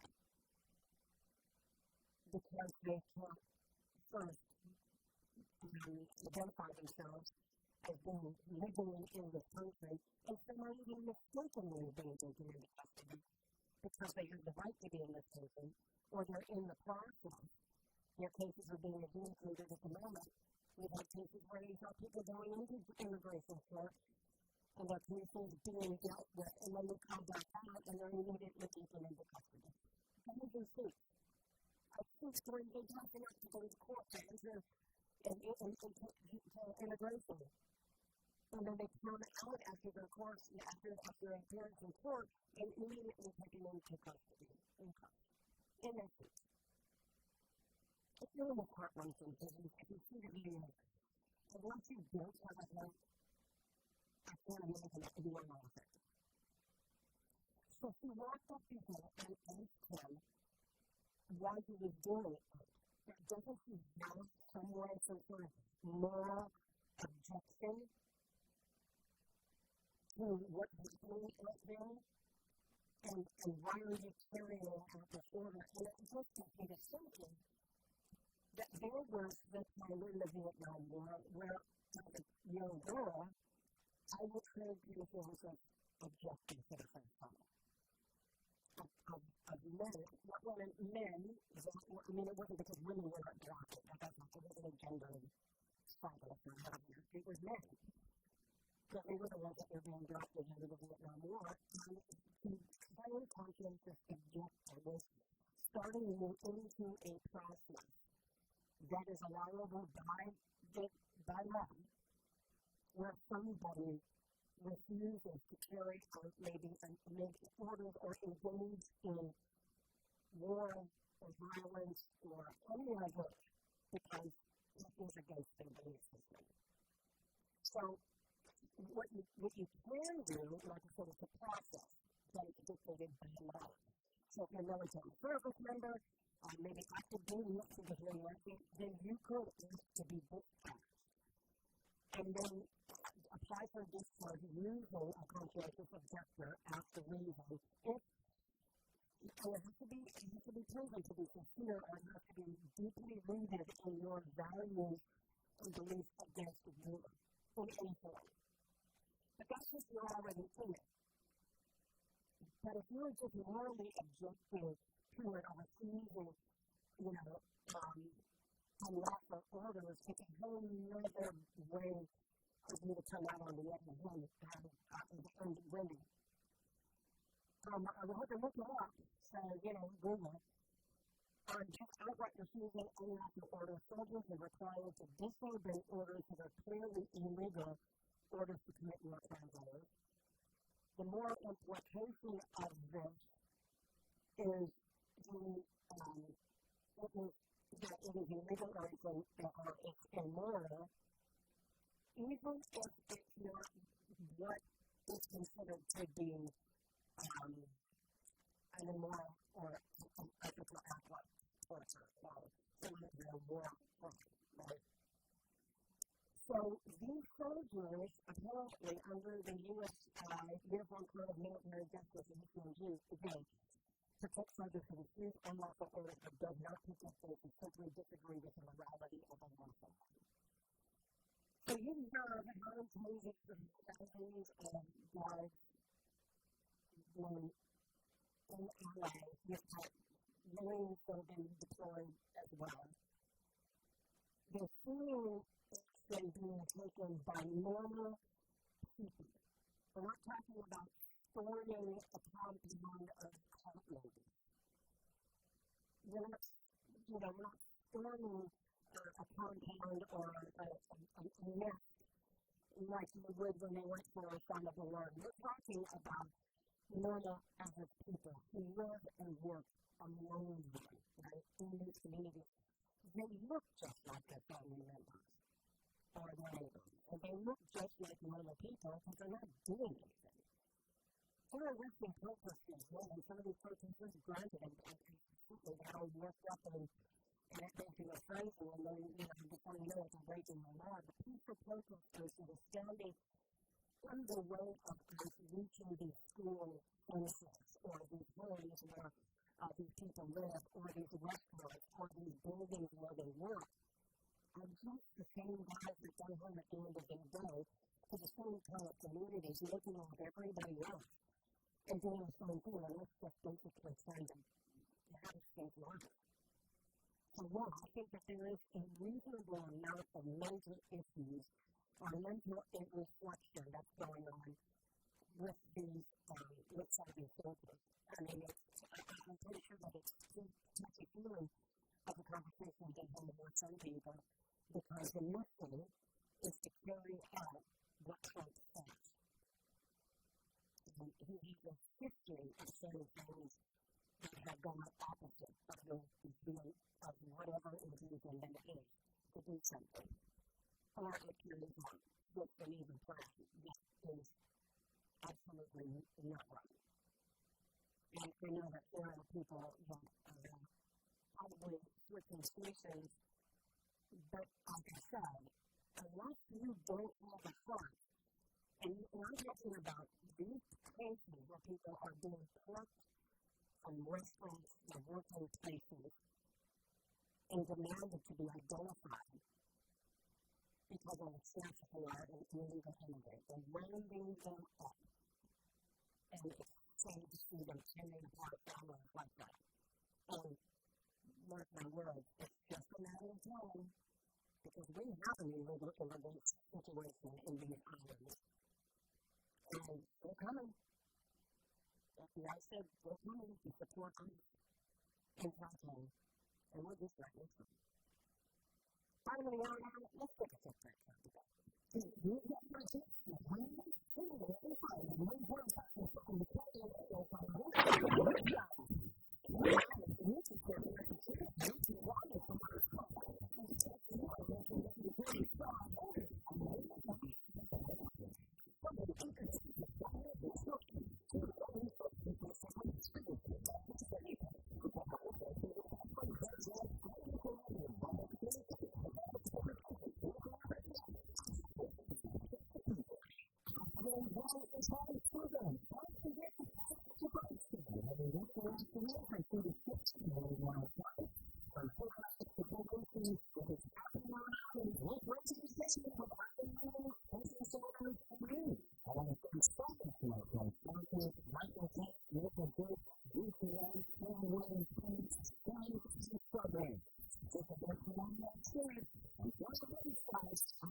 I feel like it's supposed to conclude.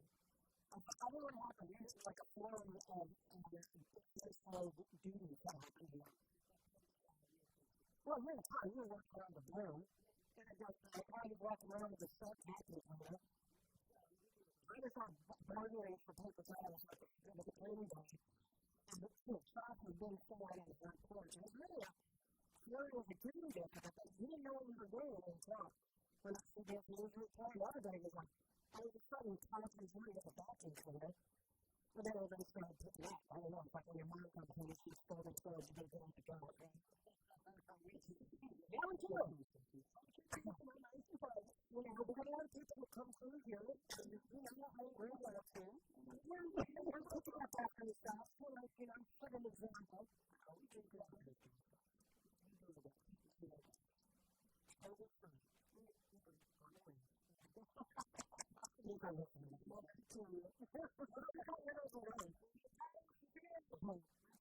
But you know, when you're drawing the line on the swimming people, it just makes, when you get these people, it makes things look like these rings are going to be good. More brother than crazy. I don't assume it. I think they can fit because I hear the language. They're speaking language of the people. And I know knowledge of what language you know which language is right, and that we speak as well. It's pretty complicated. There's like, you know,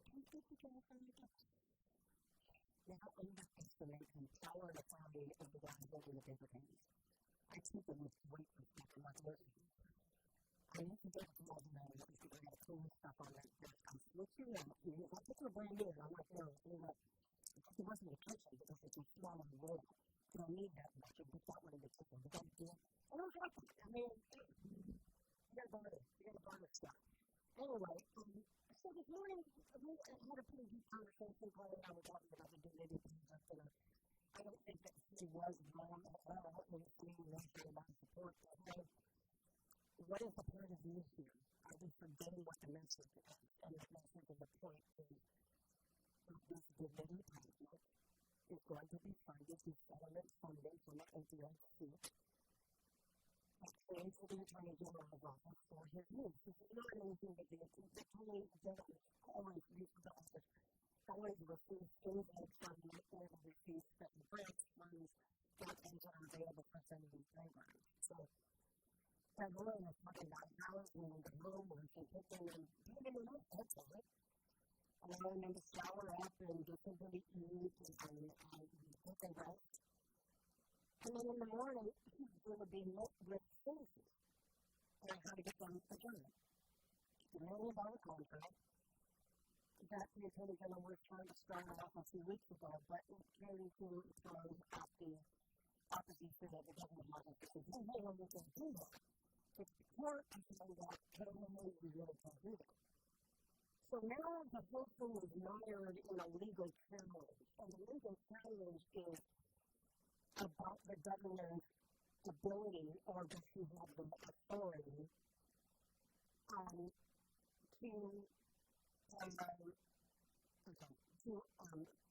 how in government in a new contract. And depending on who you talk to, you know, there are areas where it is necessary, areas where it isn't necessary.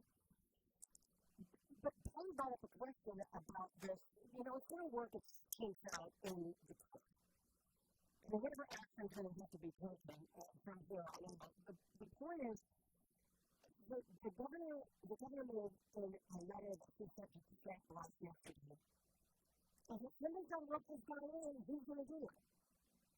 Because he is apparently in need the hour of which actions that have been taken against him in rulings by the High Court, the Superior Court. Doug Mormon and the Superior Court did what it did.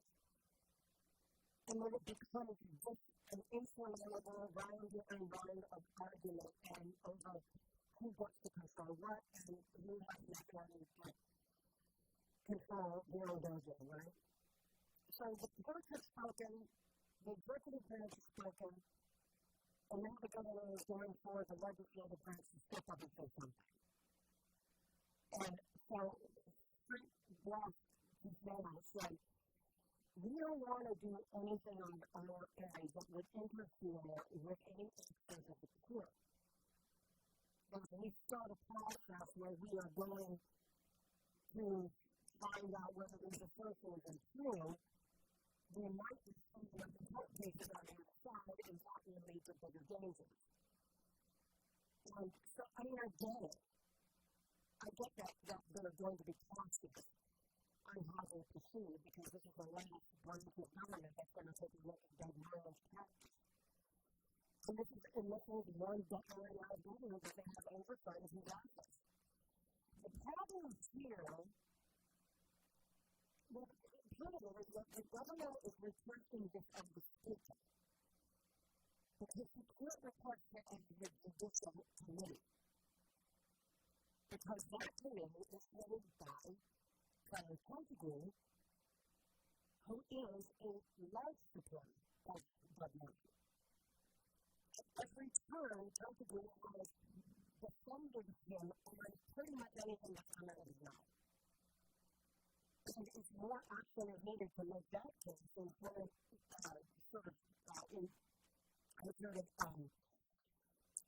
loyalty between the Attorney General's office.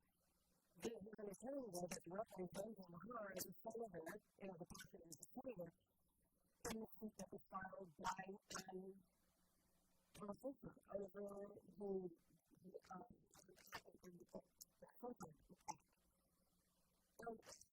So then it's all coming from the road again, right? Because now everything is only 15 people and 18 people. I mean, it's all of these panels were otherwise supposed to be separated. So there's an ethics, I think it's going to be a review of there's an ethics complaint that was filed, and I think process that he is most likely going to sit down with his colleagues and with him and they're supposed to go talk to the things on his side. There's no judgment on what's happening.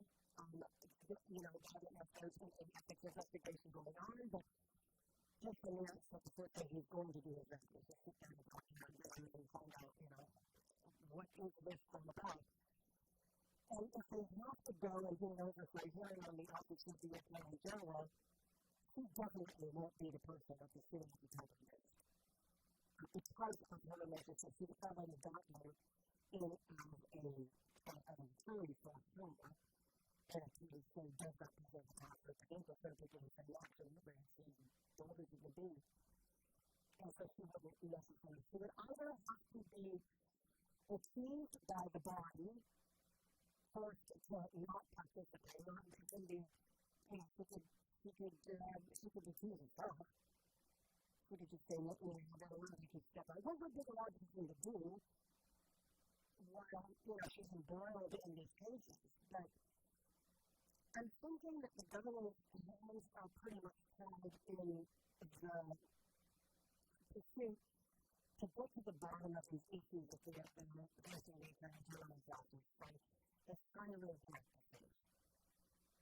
From how he spends money to marketing and recruiting attorneys who are leaving as quick as they're coming.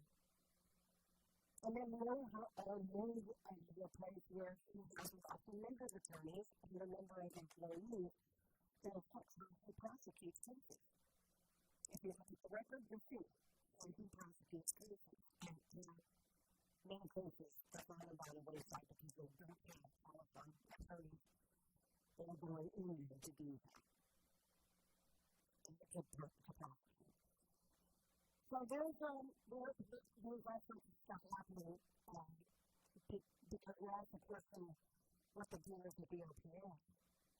The first question is, can you look into this because the Office of the Representative doesn't want to do an audit of this office because it would remove their professional relationship.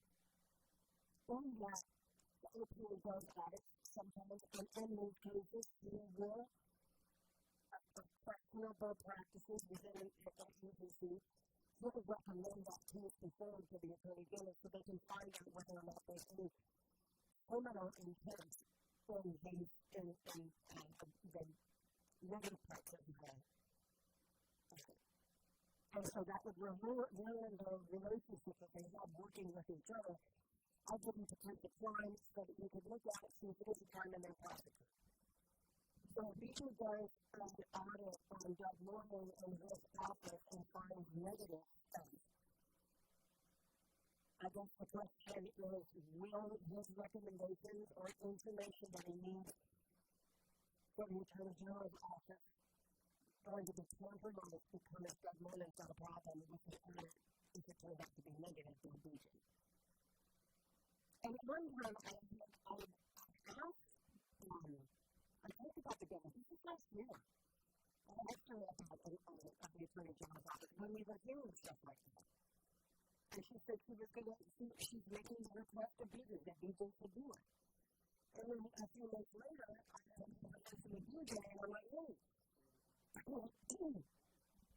what we're talking about is audit. And I'm going to be Attorney General's office. And he said, on a recent quote, that she should quit standing around. That we're already in the process. And we're already doing it. So that was the answer for being able to ask the question again.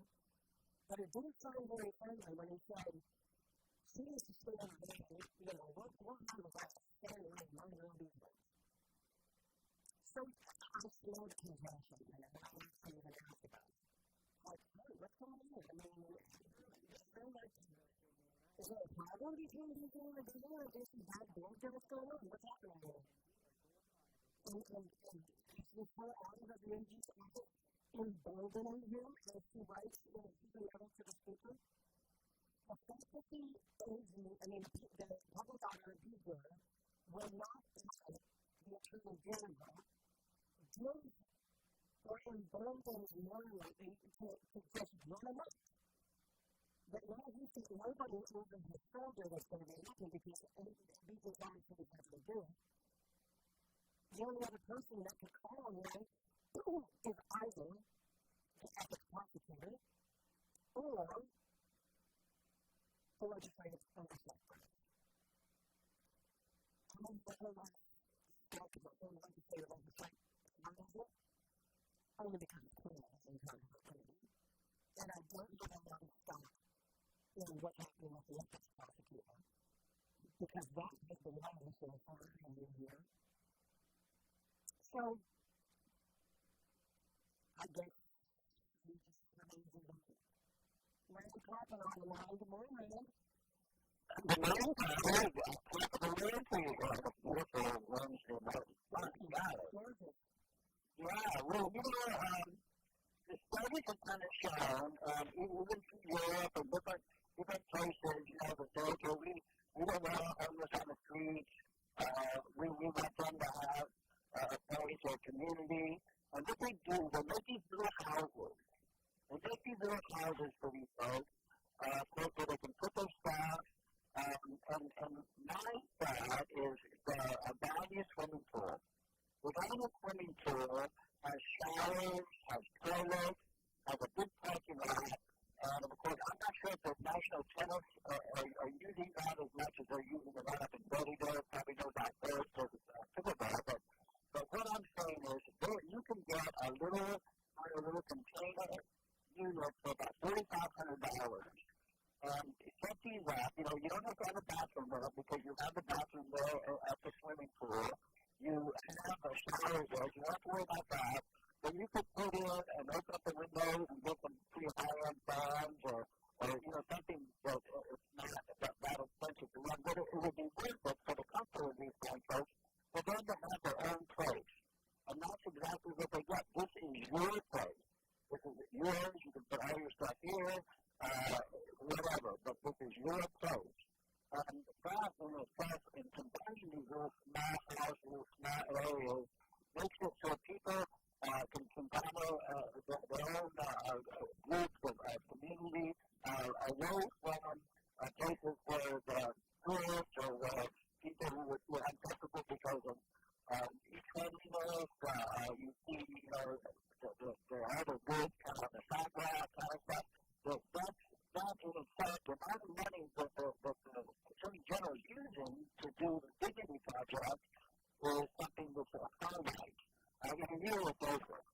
But with this fact, you could do something like this in the last 10 years, 15 years. Who knows how long these little houses and taking care of them. And it would be something that could be security could be there. There's some comfort to their night. I'm just seeing what other people do when they want to get these folks kind of off the street and off the doorways, that we see folks crowded around, And then the nighttime is completely different. The lights up at nighttime, folks are moving to nocturnal individuals, but to have a place where they can shower, where they can use the restroom, where they don't have to worry about having that uncomfortability of just think of it like, Patti, like for you and I, say, okay, I'm going to sleep underneath this doorway right here because maybe it's a rain. You see, it's just something in the dignity of when the dignity project, and you lay it out that way, and you can put a nice little dignity tag, but it's not something that's going to be over in a year. It's something that can last. Does that make sense to you? In a way, but here's what I'm just not saying. Please. What about, just speaking on for people in this situation, what about me? I have 4 kids that I'm going to raise and the wife, and she's taking with the kids because now we can't afford daycare. I got to go to work. I'm living in an apartment with a lot of ridiculous amounts of maybe whatever. I'm a wonderful family. I can't afford to, even if I did with another working person who can't afford to rent, how can I keep it going? And where are you going to find my next place? If you have a life insurance. So on the other side of the being able to why are we being creating a lovely park and a gated community for the homeless? We have an entire population of people who just might to get into it. Well, that's your Section 8. That's the deal comes in. Well, I don't know who's saying what I'm talking about. Affordable housing. You're talking about affordable housing. Among the goal for $500 million or $500 million of that. Development, affordable housing and development. Now the proposals that can be made for exactly who you're talking about. The small compact little house where people from within that, even where, that 6 people in the household to be able to have that. Absolutely. I'm with you 100%. What I'm looking at, and we all kind of join hands, is individuals who are completely homeless. Oftentimes, that's what they want to do, because they don't want to have electric bills. They don't want to have water bills. They don't want to have all these things. Or there may be an imbalance, a chemical imbalance, or something going on within their own country. But what we have to be able to do is offer that from the very beginning and then grow into what it is you're talking about.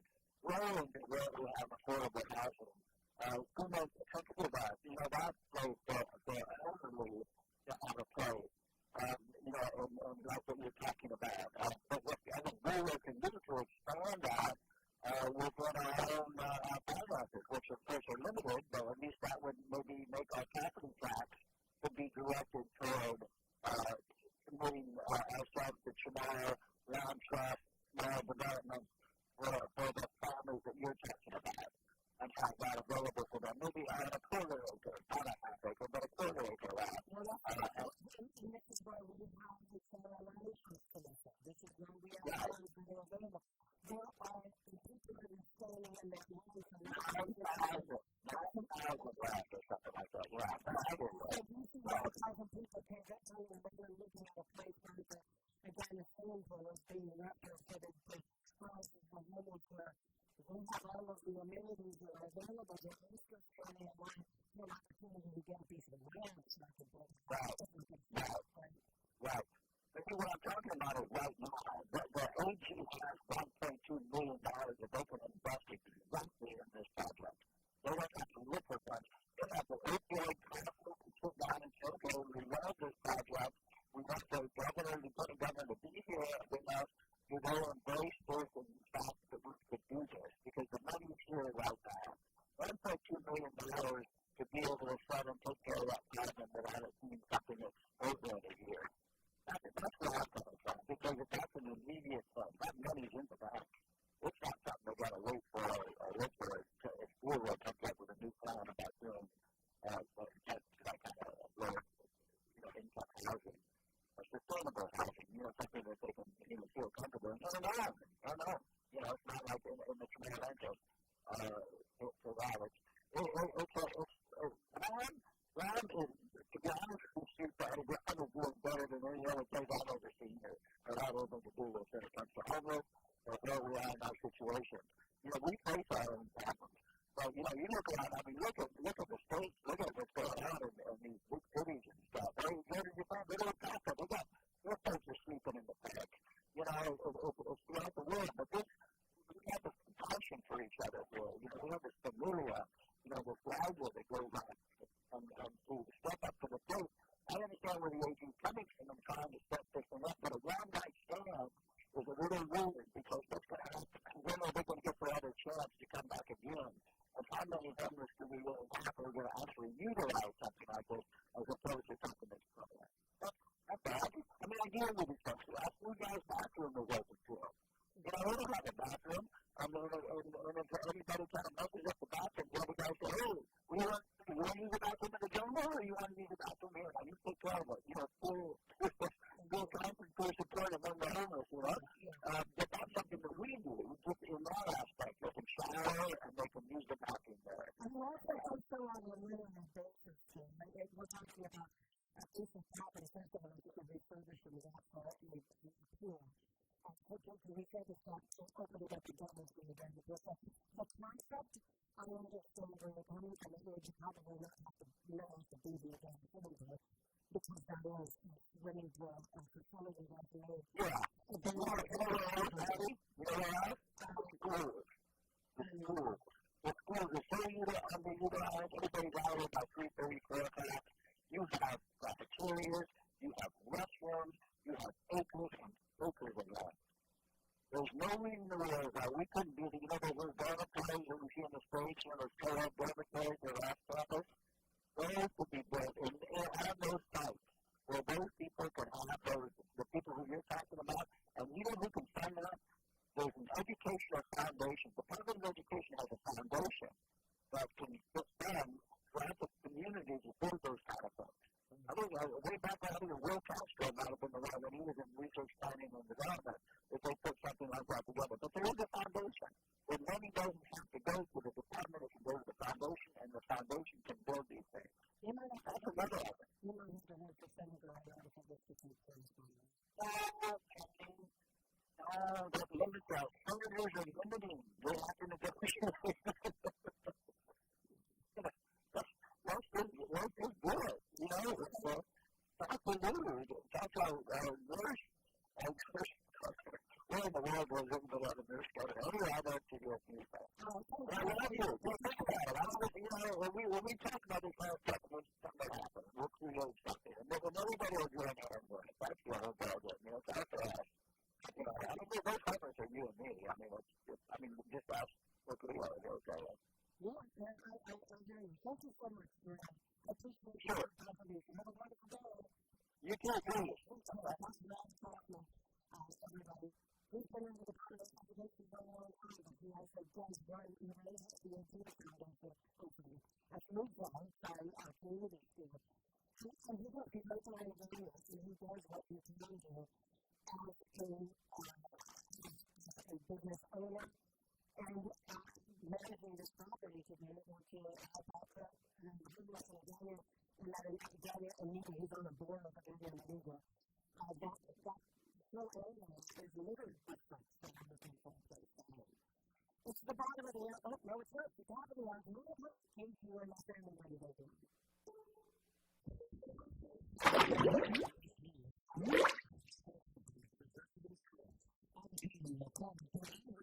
Continue between Gavin and Jake in California and the president's deployment of six to Los Angeles. It seems like we've all been in Los Angeles a part of a grand experience to see what happens when the federal government decides they want to roll up on a state or roll up on a city and take over. California authorities have asked the court for a restraining order to block the trip from the state of Los Angeles. President Trump today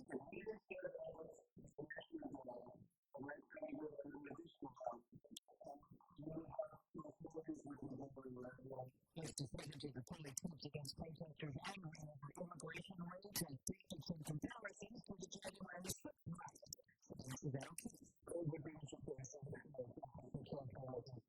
Those who were convicted of killing that they were forced to do a pivotal decision messaging is supposed to core influences the horse more and shortly instead of the more waste of it.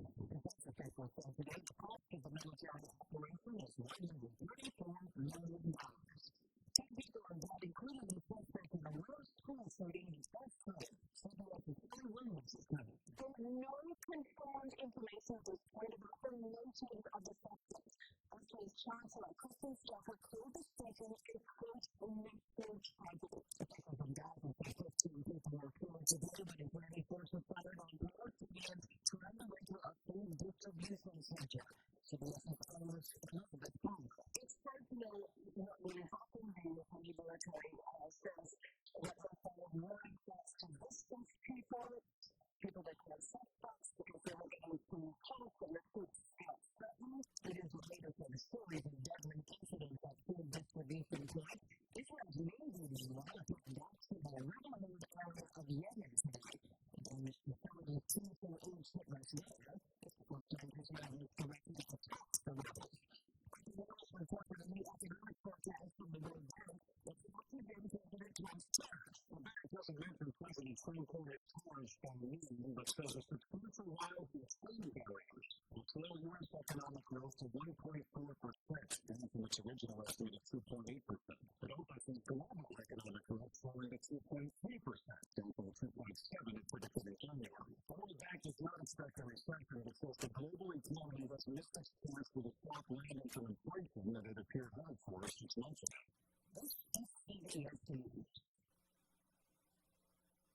Sponsored by Progressive. Protect your auto, home, and business with Progressive and get 24/7 coverage. See what you can save at Progressive.com. That's Progressive.com. Another turnout? Now we're starting to talk about our audience. After there's special Marianas, it's a silver campus. I'm not that excited for you. You can see those clients. And then you're going to be on this one. And you can put them in extra restaurants to get them close for extra money. How are you going to do it? And there you go. In a sponsored job on an annual service to come with you. So, they're going to be $75 gift.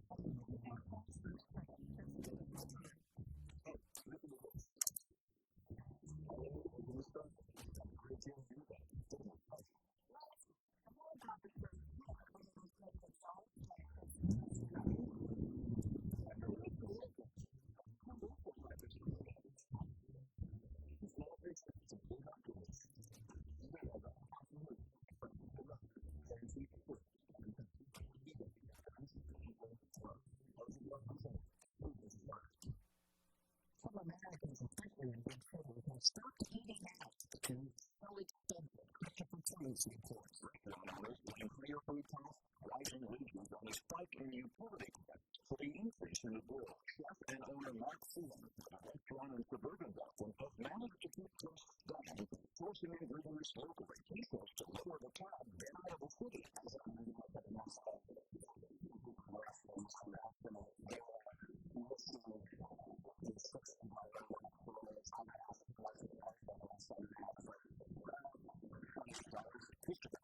CBS News. Mesa files in a Nashville garage early this morning. The garage was part of the main public library. The police put a huge table located in and forced evacuations from a neighboring hotel. Cars were exploding in the garage. A wrap between the floors collapsed. I'm calling the report. CBS News.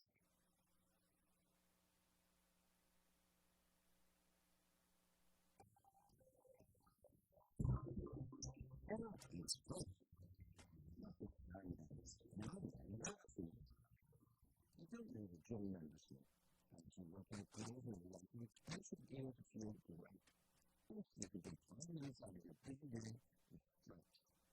This fitness is very simple, self-contained, any place, anytime, it's the target.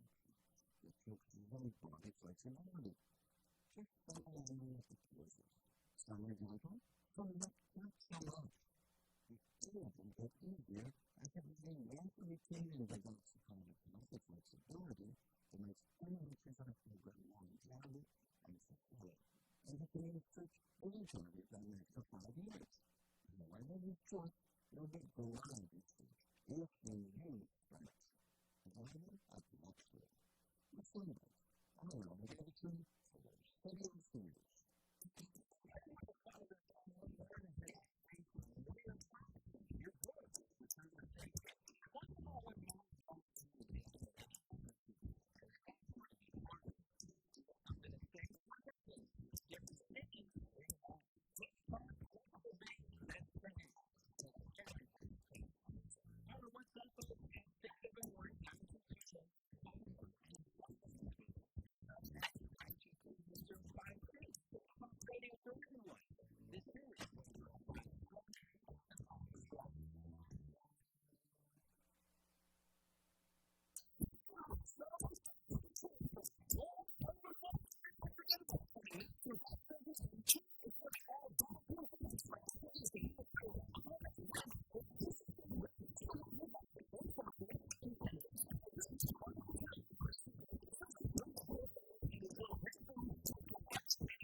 I could have believed the words in the conversation, and I was thinking the thing of marriage, something I want to know.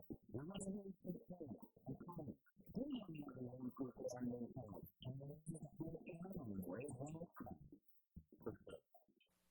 These encampments are practically so for not all the people. If you want to go to a bench and see what the customary people are, what are the practices and you know, for everybody.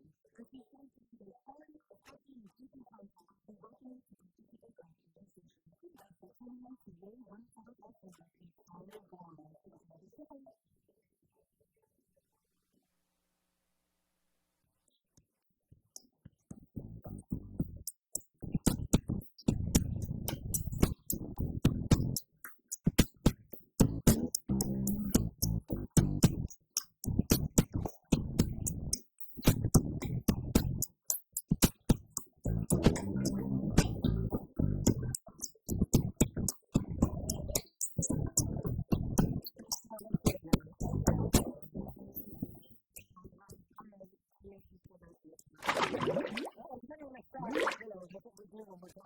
Trying to find something and then your fingers are not working for you, so which is exactly what I do.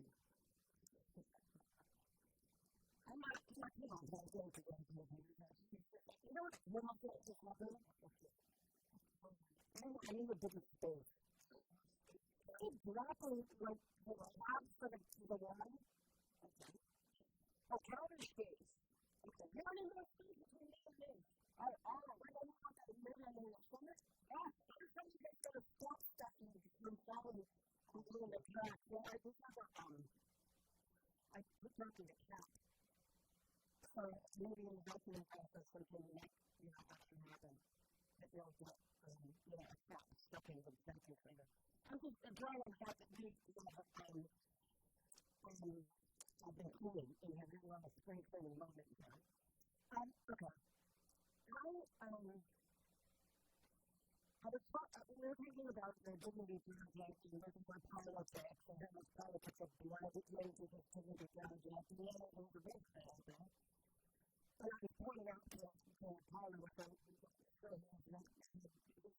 main conversations about the thing is that the politics, when somebody is running your team, they're going to do everything they can to discredit the fact that you're in. And in the case of the Attorney General, there have been rumblings in the Fed about him running for and Conan wrote on the chat earlier on YouTube that he did sort of declare it. So I was kind of looking for it, and the declaration is read between the lines of things like that's what's happening because it's not a in-your-face article he says it's in the post. So his line to the story is preliminary injunction validates governor is the warrant of jeopardy.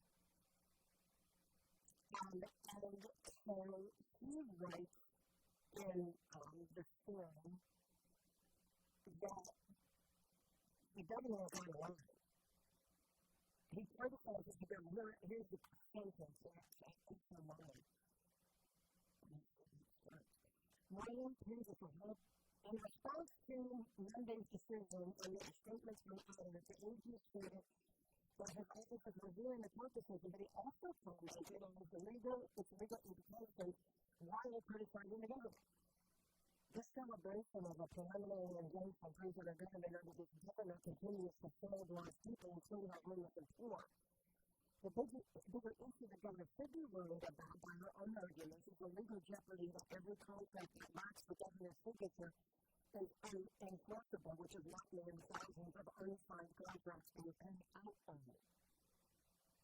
The AG also spoke about possible divinatory interference, calling the governor's take damaging actions. It said the governor, by her own damaging actions, is providing to the Attorney General not just the calling to lead this island, URWA first all, but the political platform for this AG to potentially run for governor to do what she has said to do, many times to do. Yeah, that's kind of a leading to the possibility, although it just sort of backs up what we've already been talking about, and that is the rumor that he is planning on running, which is another reason why he didn't say that he was going to run for the re-election for the Attorney General. And there's plenty of people that are in there trying to get this spot. If you look at this, we've already talked to Jordan Payne. He's interested in the job. First-time fisher. And so is Tina Francis. And all three of them have been on this radio program lately. Not campaigning, but talking about their spiritual stuff. And a lot of it is critical of the Attorney General. So, there's that. I had a conversation with Frank Walsh about this. We're going to do that just something like that. But in this conversation with Frank Walsh, we also talked about the DBMI report that says that there's $52 million going to develop projected revenues. And I'm not saying the $52 million, he is saying is the result of a bunch of taxes collected during tax season. That's where we're seeing that there is a $52 million over the top surplus that is in and that's the brand. Some of it has been encumbered, so maybe a lot less reclamation. This report's not from him. The campaign revenue went to $1 billion in this income spending, surging past the 994.8 in elections expected by that point. That means so Guam was set its first $1 billion plus budget in fiscal 2023 has broken past the $1 billion mark in just 7 months of the fiscal 2025. But of the 52 worth of export collections for 2025, about 15.3 already been spoken for. And here's where they go. $9 million to the Chamberlain Trust Commission for Transport Infrastructure, I'll get to that in a second. A recently passed $9.75 million for payroll. And then those costs were accounted for collections for some of the government's so-called special finance fees at $7.36 million shortfall. That's 4.4 for transportation fund, 2 more than the Guam Educational Facility Fund. This is the special real problem. This is what Medicaid National Government. He said that we could use the stimulus to help Guam only the UFS has enough money that they could build something like that. But apparently, that wouldn't be necessarily the case because they see only who's on the floor. 197,175 short of a Healthy Fusion Fund. That's two cases on there. Things like going to the bud,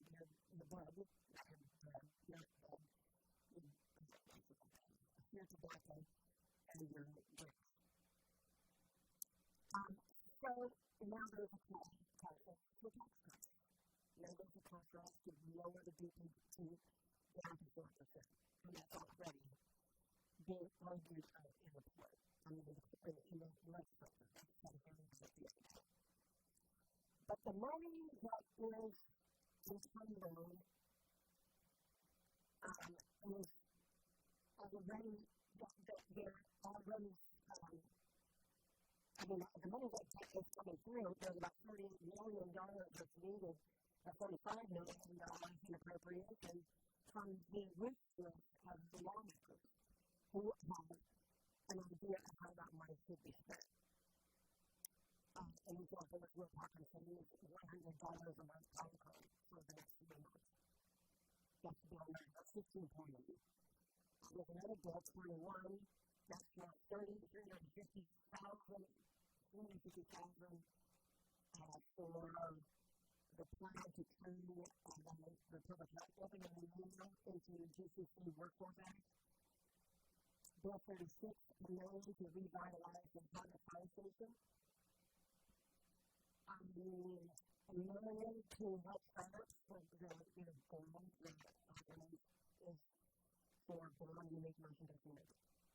Bill 38, $4 million for UAG repairs, $10 million for village street road repairs, $3.5 to rehabilitation up to elementary school at the Temple in Hawaii, $5.7 to keep the UAG staff paid the difference in the year, $150,000 to improve access to private care for districts, and another $10 million for wastewater infrastructure on Toronto and the student subdivisions over the Northern Coast. So this is what's already out there in these bills, and this is the wish list for extra funding.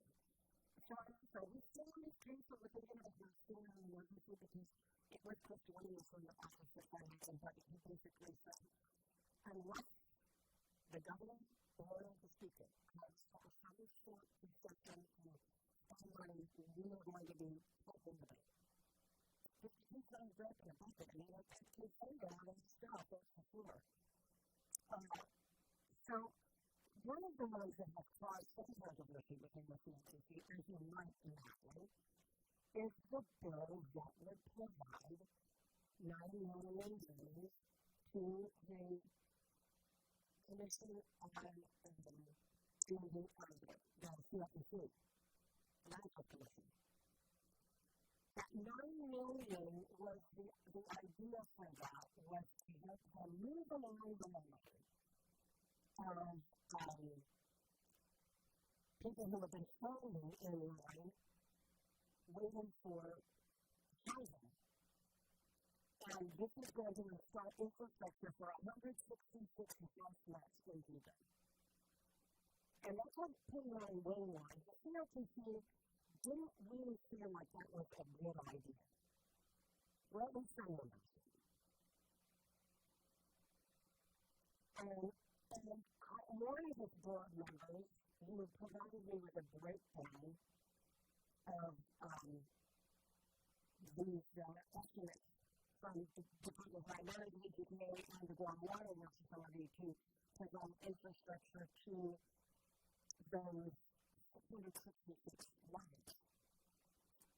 And this is all surveys and the last, just what I'm doing, what it has to do there. Joe Cameron, one of the newest members of the CLCC, they had a new member. It was the fiscal year 25 appropriation of $9 million. That's what it was. Well, Supreme Court McLean, the senator, said, okay, you guys don't have money now. Can we go? Can we pay down? And then we'll pay the stuff at the hospital, and then we'll pay that. And so he said, like, we didn't even have a check. We wanted to build these houses. We wanted 166 lots to be available to 166 families on that list. That could be like just construction rate if they have the infrastructure already laid down. That's where the money's supposed to go to. To borrow it isn't sitting well with them. One of them being take a copy. I said, do you guys, approving this request for just a good year? We know that's obligated. We have not waited on us back to our next meeting, which is, it will not take us much time to find that measure of respect. But he said, Guam will be faced by protesting the 784 residents awaiting infrastructure to build their dream home. Her bill is empty. And the next meeting, CFPC will be reviewing several legislative measures to include Sabrina's reckless bill. We don't need to keep it moved because we don't need to discuss her bill when we're already talking about how to spend the money. So he was basically the boss and moved to the CFPC. And then he went on about his disagrees with the agency with the reckless bill to rob the news of her residents of radio infrastructure. Got something more money into the hospital, $9 million that's needed budget for infrastructure at CLCC. It's way far more than a measly $9 million going back into the government hospital, which was a never-ending budget of money that needs to be paid out. And he said, There's nothing needed to report me. I was confirmed by the same legislature since ridicule to do the right thing for people waiting for infrastructure. Many of the Republican majority want to take measures to take money in the form of a loan to GMS that even though they will end up in default and never be paid. And I'm thinking that Sabina can get from $52 million over the top of the He's like, this argument is not going because this one is very empty. Right? We've already found how to fix this. So now on the other end of this headline, there's a $52 million surplus. Maybe you can go find that $1 million now. And to Charlie's point, yesterday, when he got with it yesterday, when he was saying there are plenty of places that need $1 million. There are plenty of opportunity and you can consider them and use it into that 52. But we concern, and I'm quoting the word concern because Speaker Brown did say, I said, if there's still an emergency or an urgent situation hanging on to money right now, I think it's basically a question about all of these guys, including the government. As we're dealing with the federal budget and we're dealing with our own budget and we're dealing with the cancellation of many programs for Guam, of course, we're going to be reliant on the information coming in about this bill. So, one of the government, of course, he answered before, but he did say, I wouldn't say that it would be as urgent as it is possible. And the question is, we don't know what's happening down the road. We don't know what's going to happen with the money. And they're in the middle of budgeting, which is really hard to negotiate when you don't know what you're dealing with.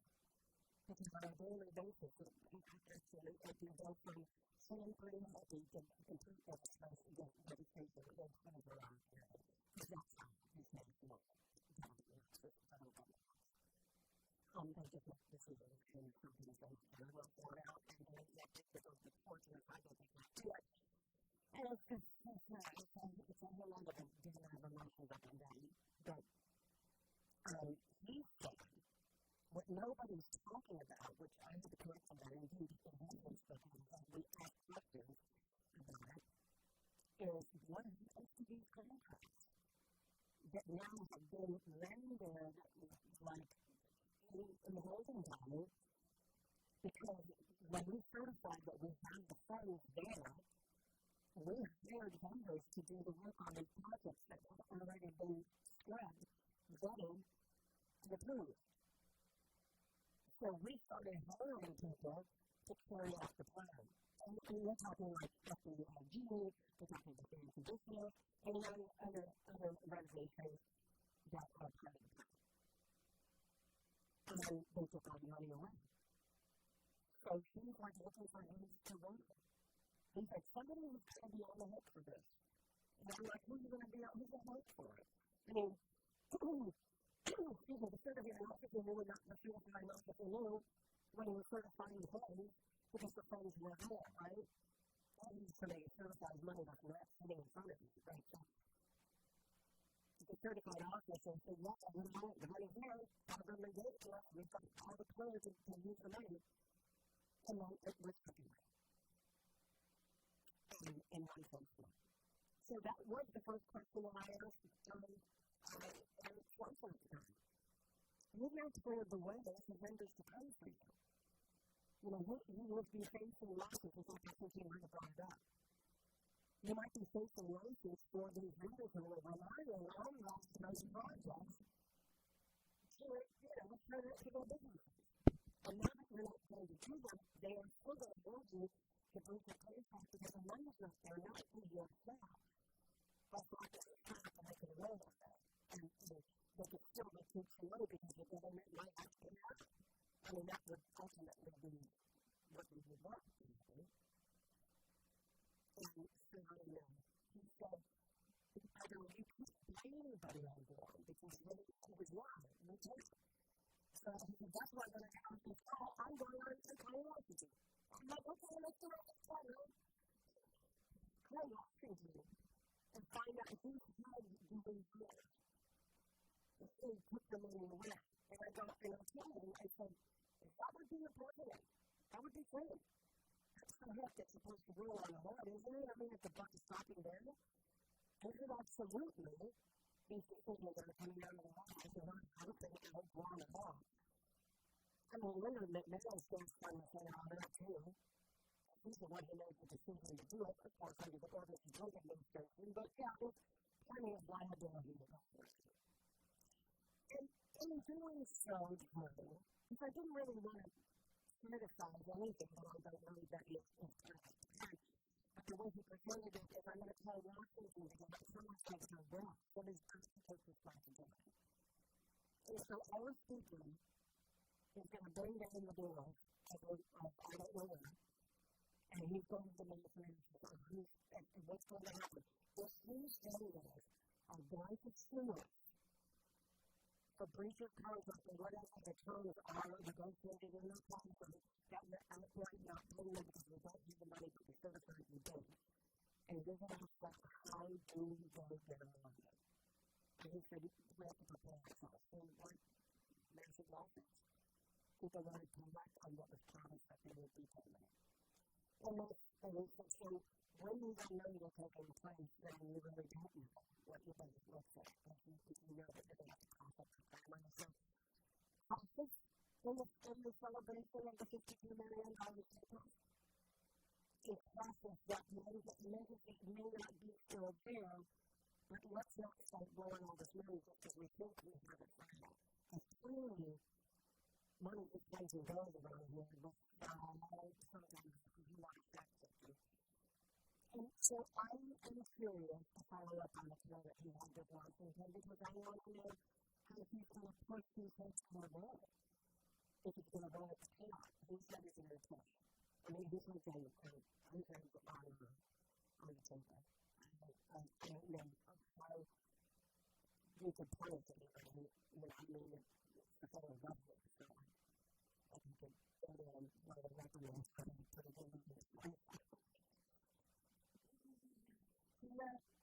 He's writing the other time in the United States has been writing a letter reprimand for eliminating the performances of the U.S. book dealing representatives. And it'd be glad to get people following and to put that in there.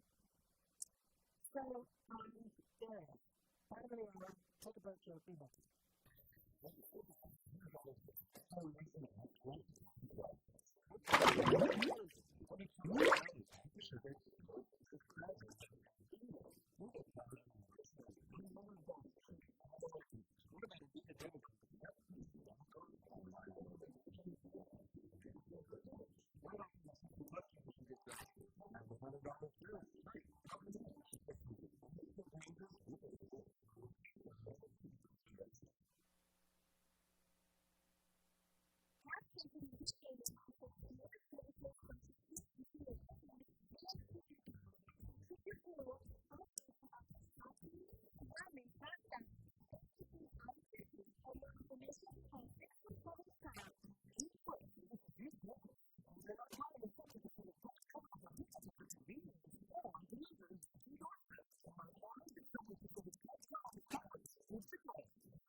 if you have students, don't forget to talk to your boyfriend.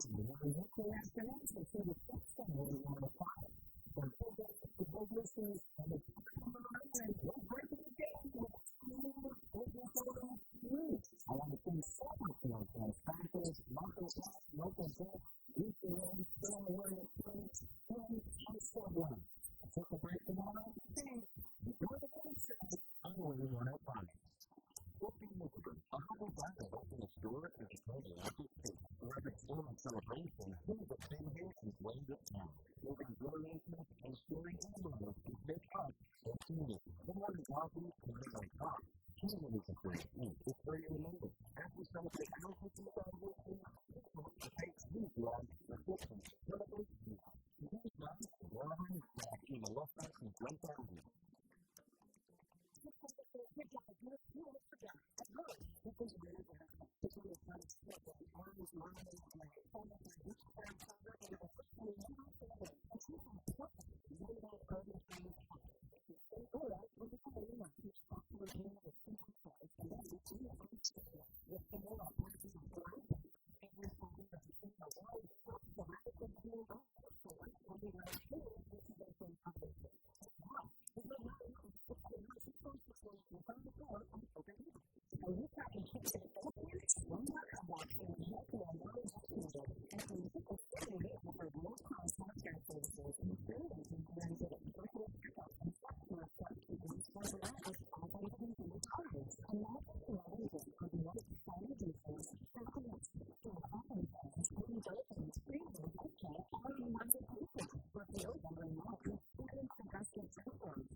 Something about that music thing is kind of cool.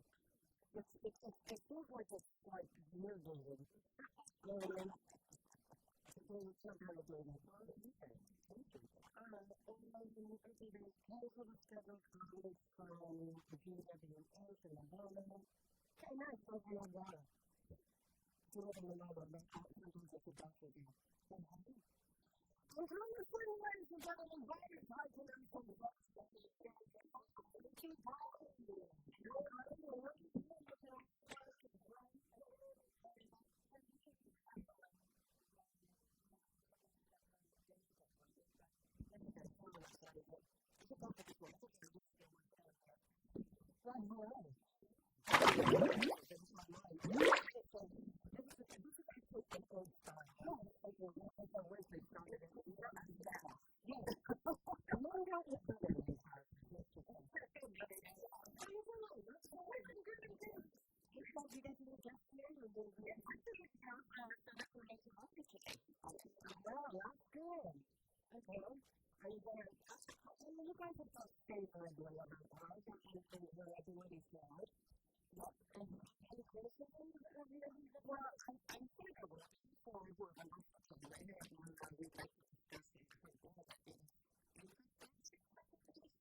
That's the better crew in that question for the second class.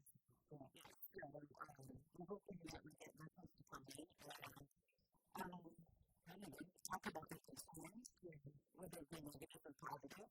I mean, the conversation itself was in a negative in your conversations. You always talk about not in one you guys all talk about as being in the same way. And that was one solution, I think, when she told me that she said that was one of the first things that she did with the whole I like to do. Yeah, and that was kind of struggling. How long did you commission the open? 3 years.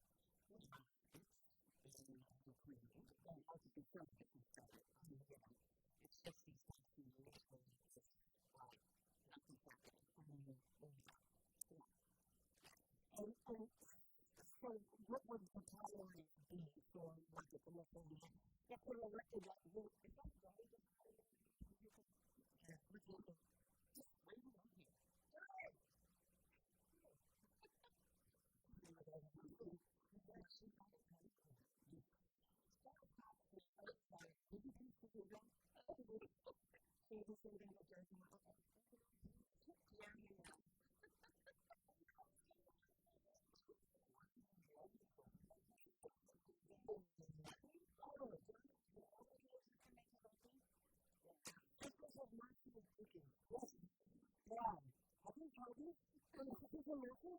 Oh my God, that's perfect. It's a perfect business. The numbers are like rounded the corner on this whole thing. And what would a woman in my family said about me, even though I usually do that because we are in prison. I told them that to sell the bakery and sell this for the support of the community. They don't think they want to come back, even if they sell it, but they definitely feel something. I think good. But people go, you can make it up. I'm not so good. Yeah, I'm really like fucking mad at the top of my head. Okay, just thank you. Thank you for the question. Again, it's good. It's just like we should know that it's good. We put on good. And every time we come from the city, it's stupid money.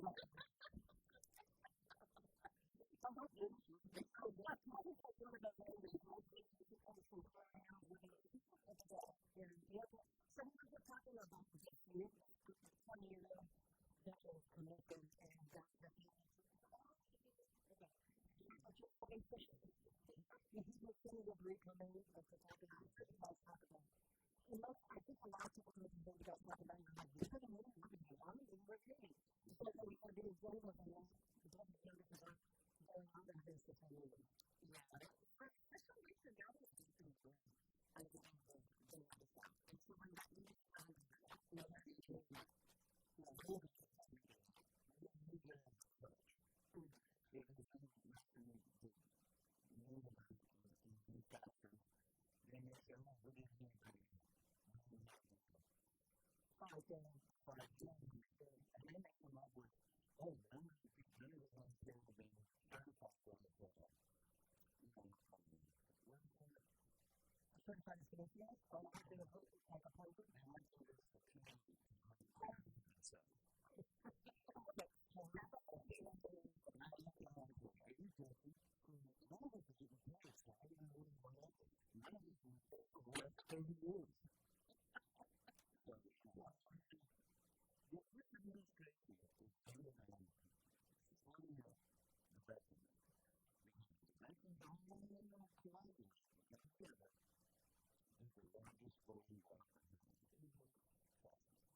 Oh, I agree.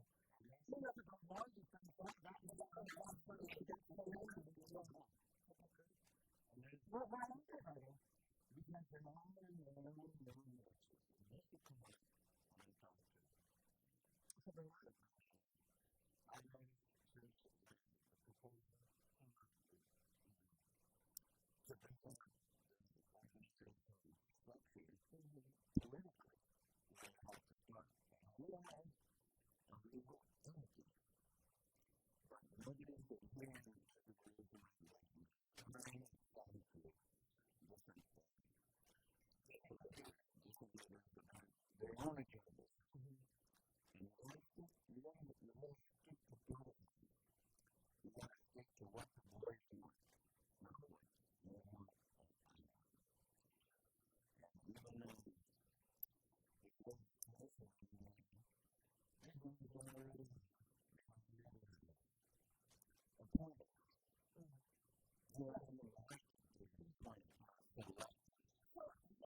more would you gain if you had an elected position? How much more business would be done with elected leaders as opposed to those in the region? Well, to put the commission up for fair side,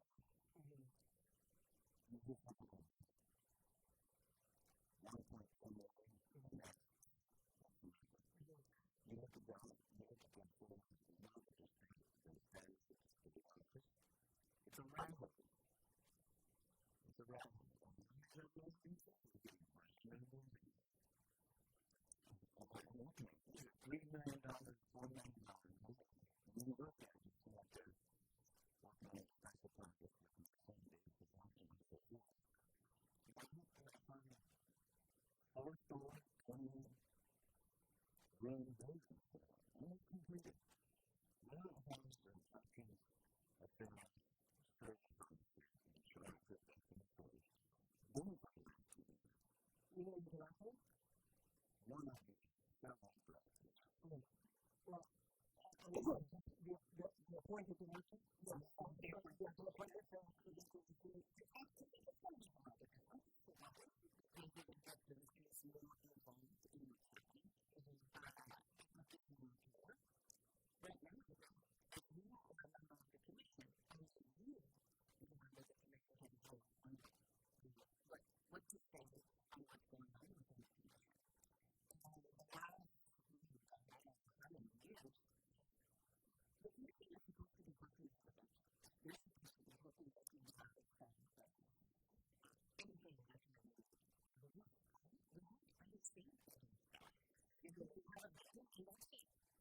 and then the business of the commission is going to be over that. I think after being voted on issue All of them was meaning for the story, didn't know if it done. Those mountains work together. But then, I mean, it's status quo. They were to the west. 3 months, 6 months. So, what did the commission was going to do to come to the commission? So, it was a nice way of doing work position.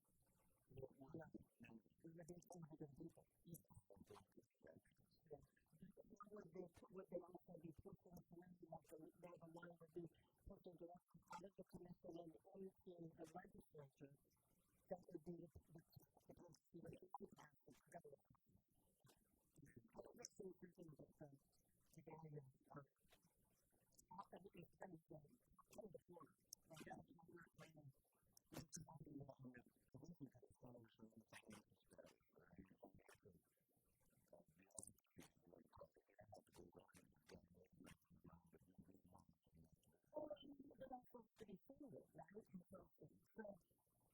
whatever your financial commission is taking away from different decisions, really. But it's going to be included in different accounts. It's going to be put through commission. But the money that was used would not get any money that was going to keep around for what they could be getting. Not necessarily. You still don't have to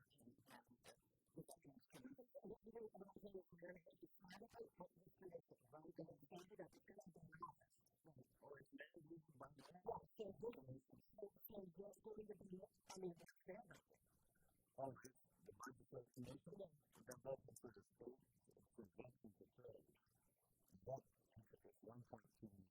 Oh, so the commission is under veterans affairs. Little people are looking at some different sources. Is funding, is there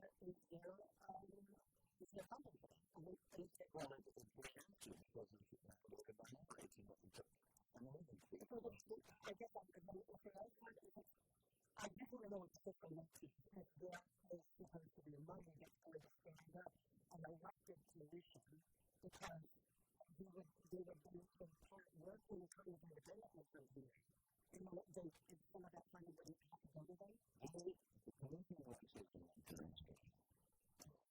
The state office, which belongs to the public. Well, these people are going to show the same too. they change the players, but the producer was a little bit different. You wrote it so much. But everybody got time like a non-profit organization, Purple Heart, maybe Black Hundred, One Team. They all have their own numbers.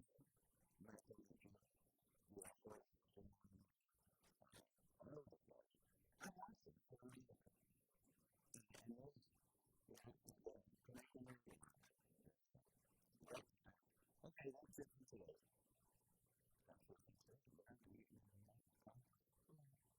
We call these critical data, basically going to go through the development of the things. They're always raising money to go to the next step. But the digital organized family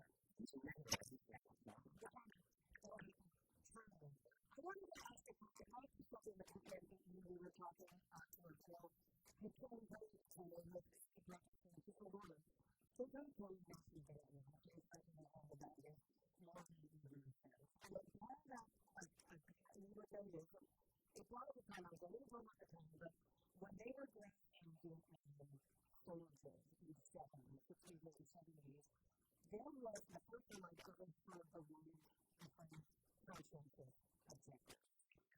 So that was separating because it was like a one-man, but it was a clear pressure that you have to do in order to be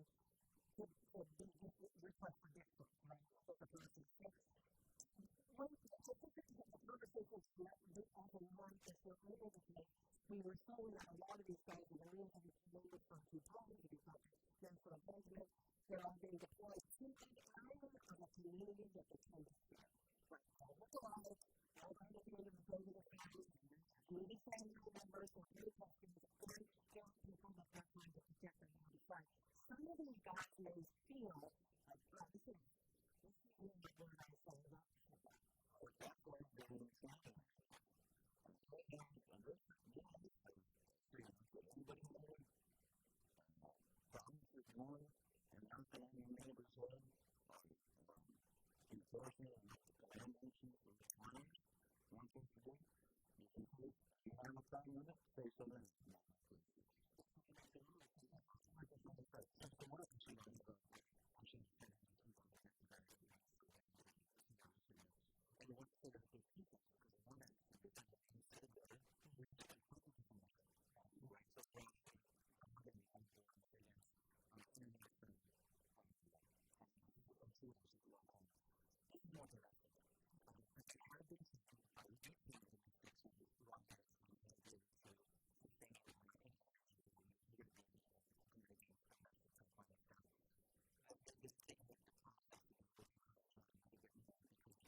neighborhood where I know that you can walk on the road and everyone's crossing.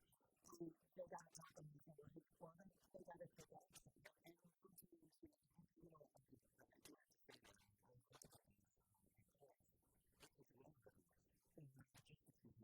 well, most people do that with a local. As a person, yeah, no, it's very different.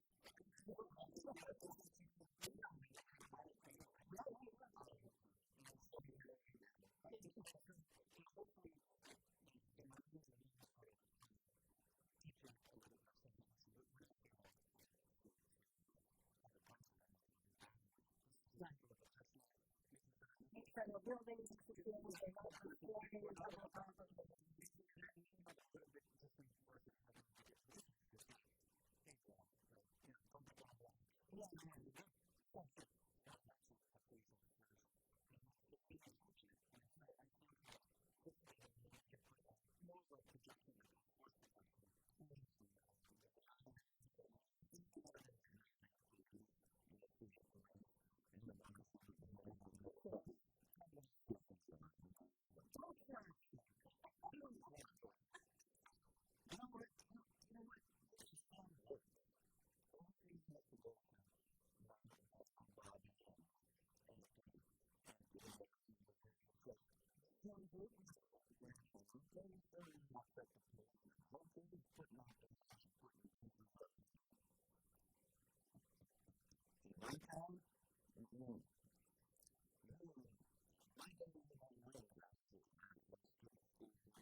Some of them, they are trying to get and from the effort that they get because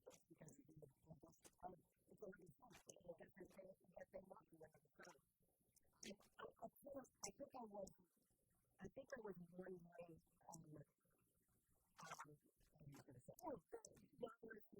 movement towards the down to try that and get the court to stop the president from saying or deploying troops. And there's a lot of it. I can't believe the people that still have any interest in that government. So, president don't govern. He was so stupid. I mean, he would follow his principles and follow his plan and he thinks it's stupid. Why, what's that? The Johnny has a food and something like that. I'm going to drink it. And his kid has money in the hospital.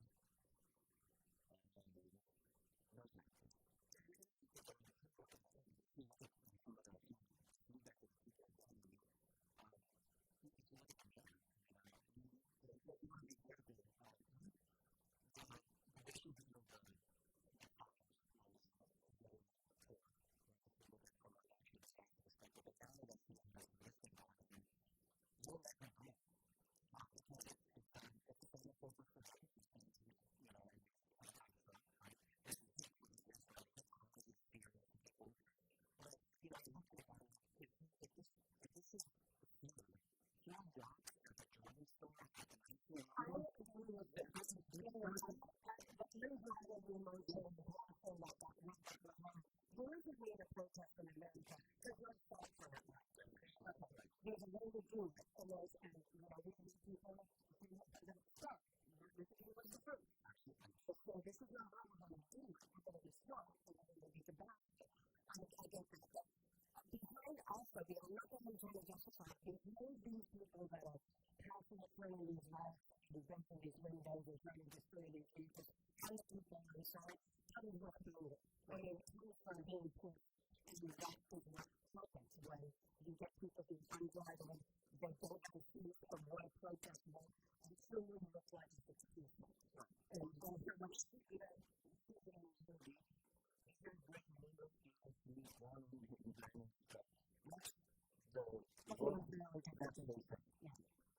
what's that mean?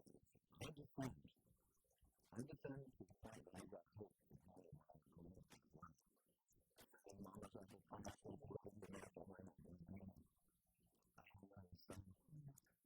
You take American flag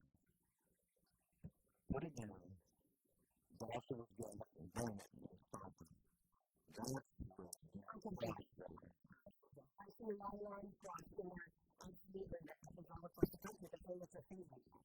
That's true. So all of the little cities are kind of feeling the east stuff. Food for thought, no station of mine. I don't know. That's what that's me. I didn't even see it from them. I thought it was a big deal of a month ago.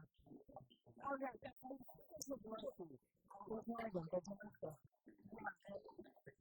That's nice looking. I was wondering just nice. I mean, once I go into the weed business, new islands and slab bread.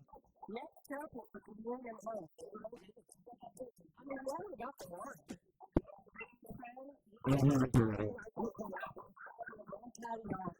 And guys, these are the folks from TikTok who will get the people and we're going to go into the area. We love what we do. Make room for that. And then you have folks looking over to the dark side of something different too, and just keep the smart and looking at it. One of those mornings with money, I'm having orders paper. I'm glad. Please, you know, my family going to go into the world. I think back to you, here's the money. Courage, don't take it.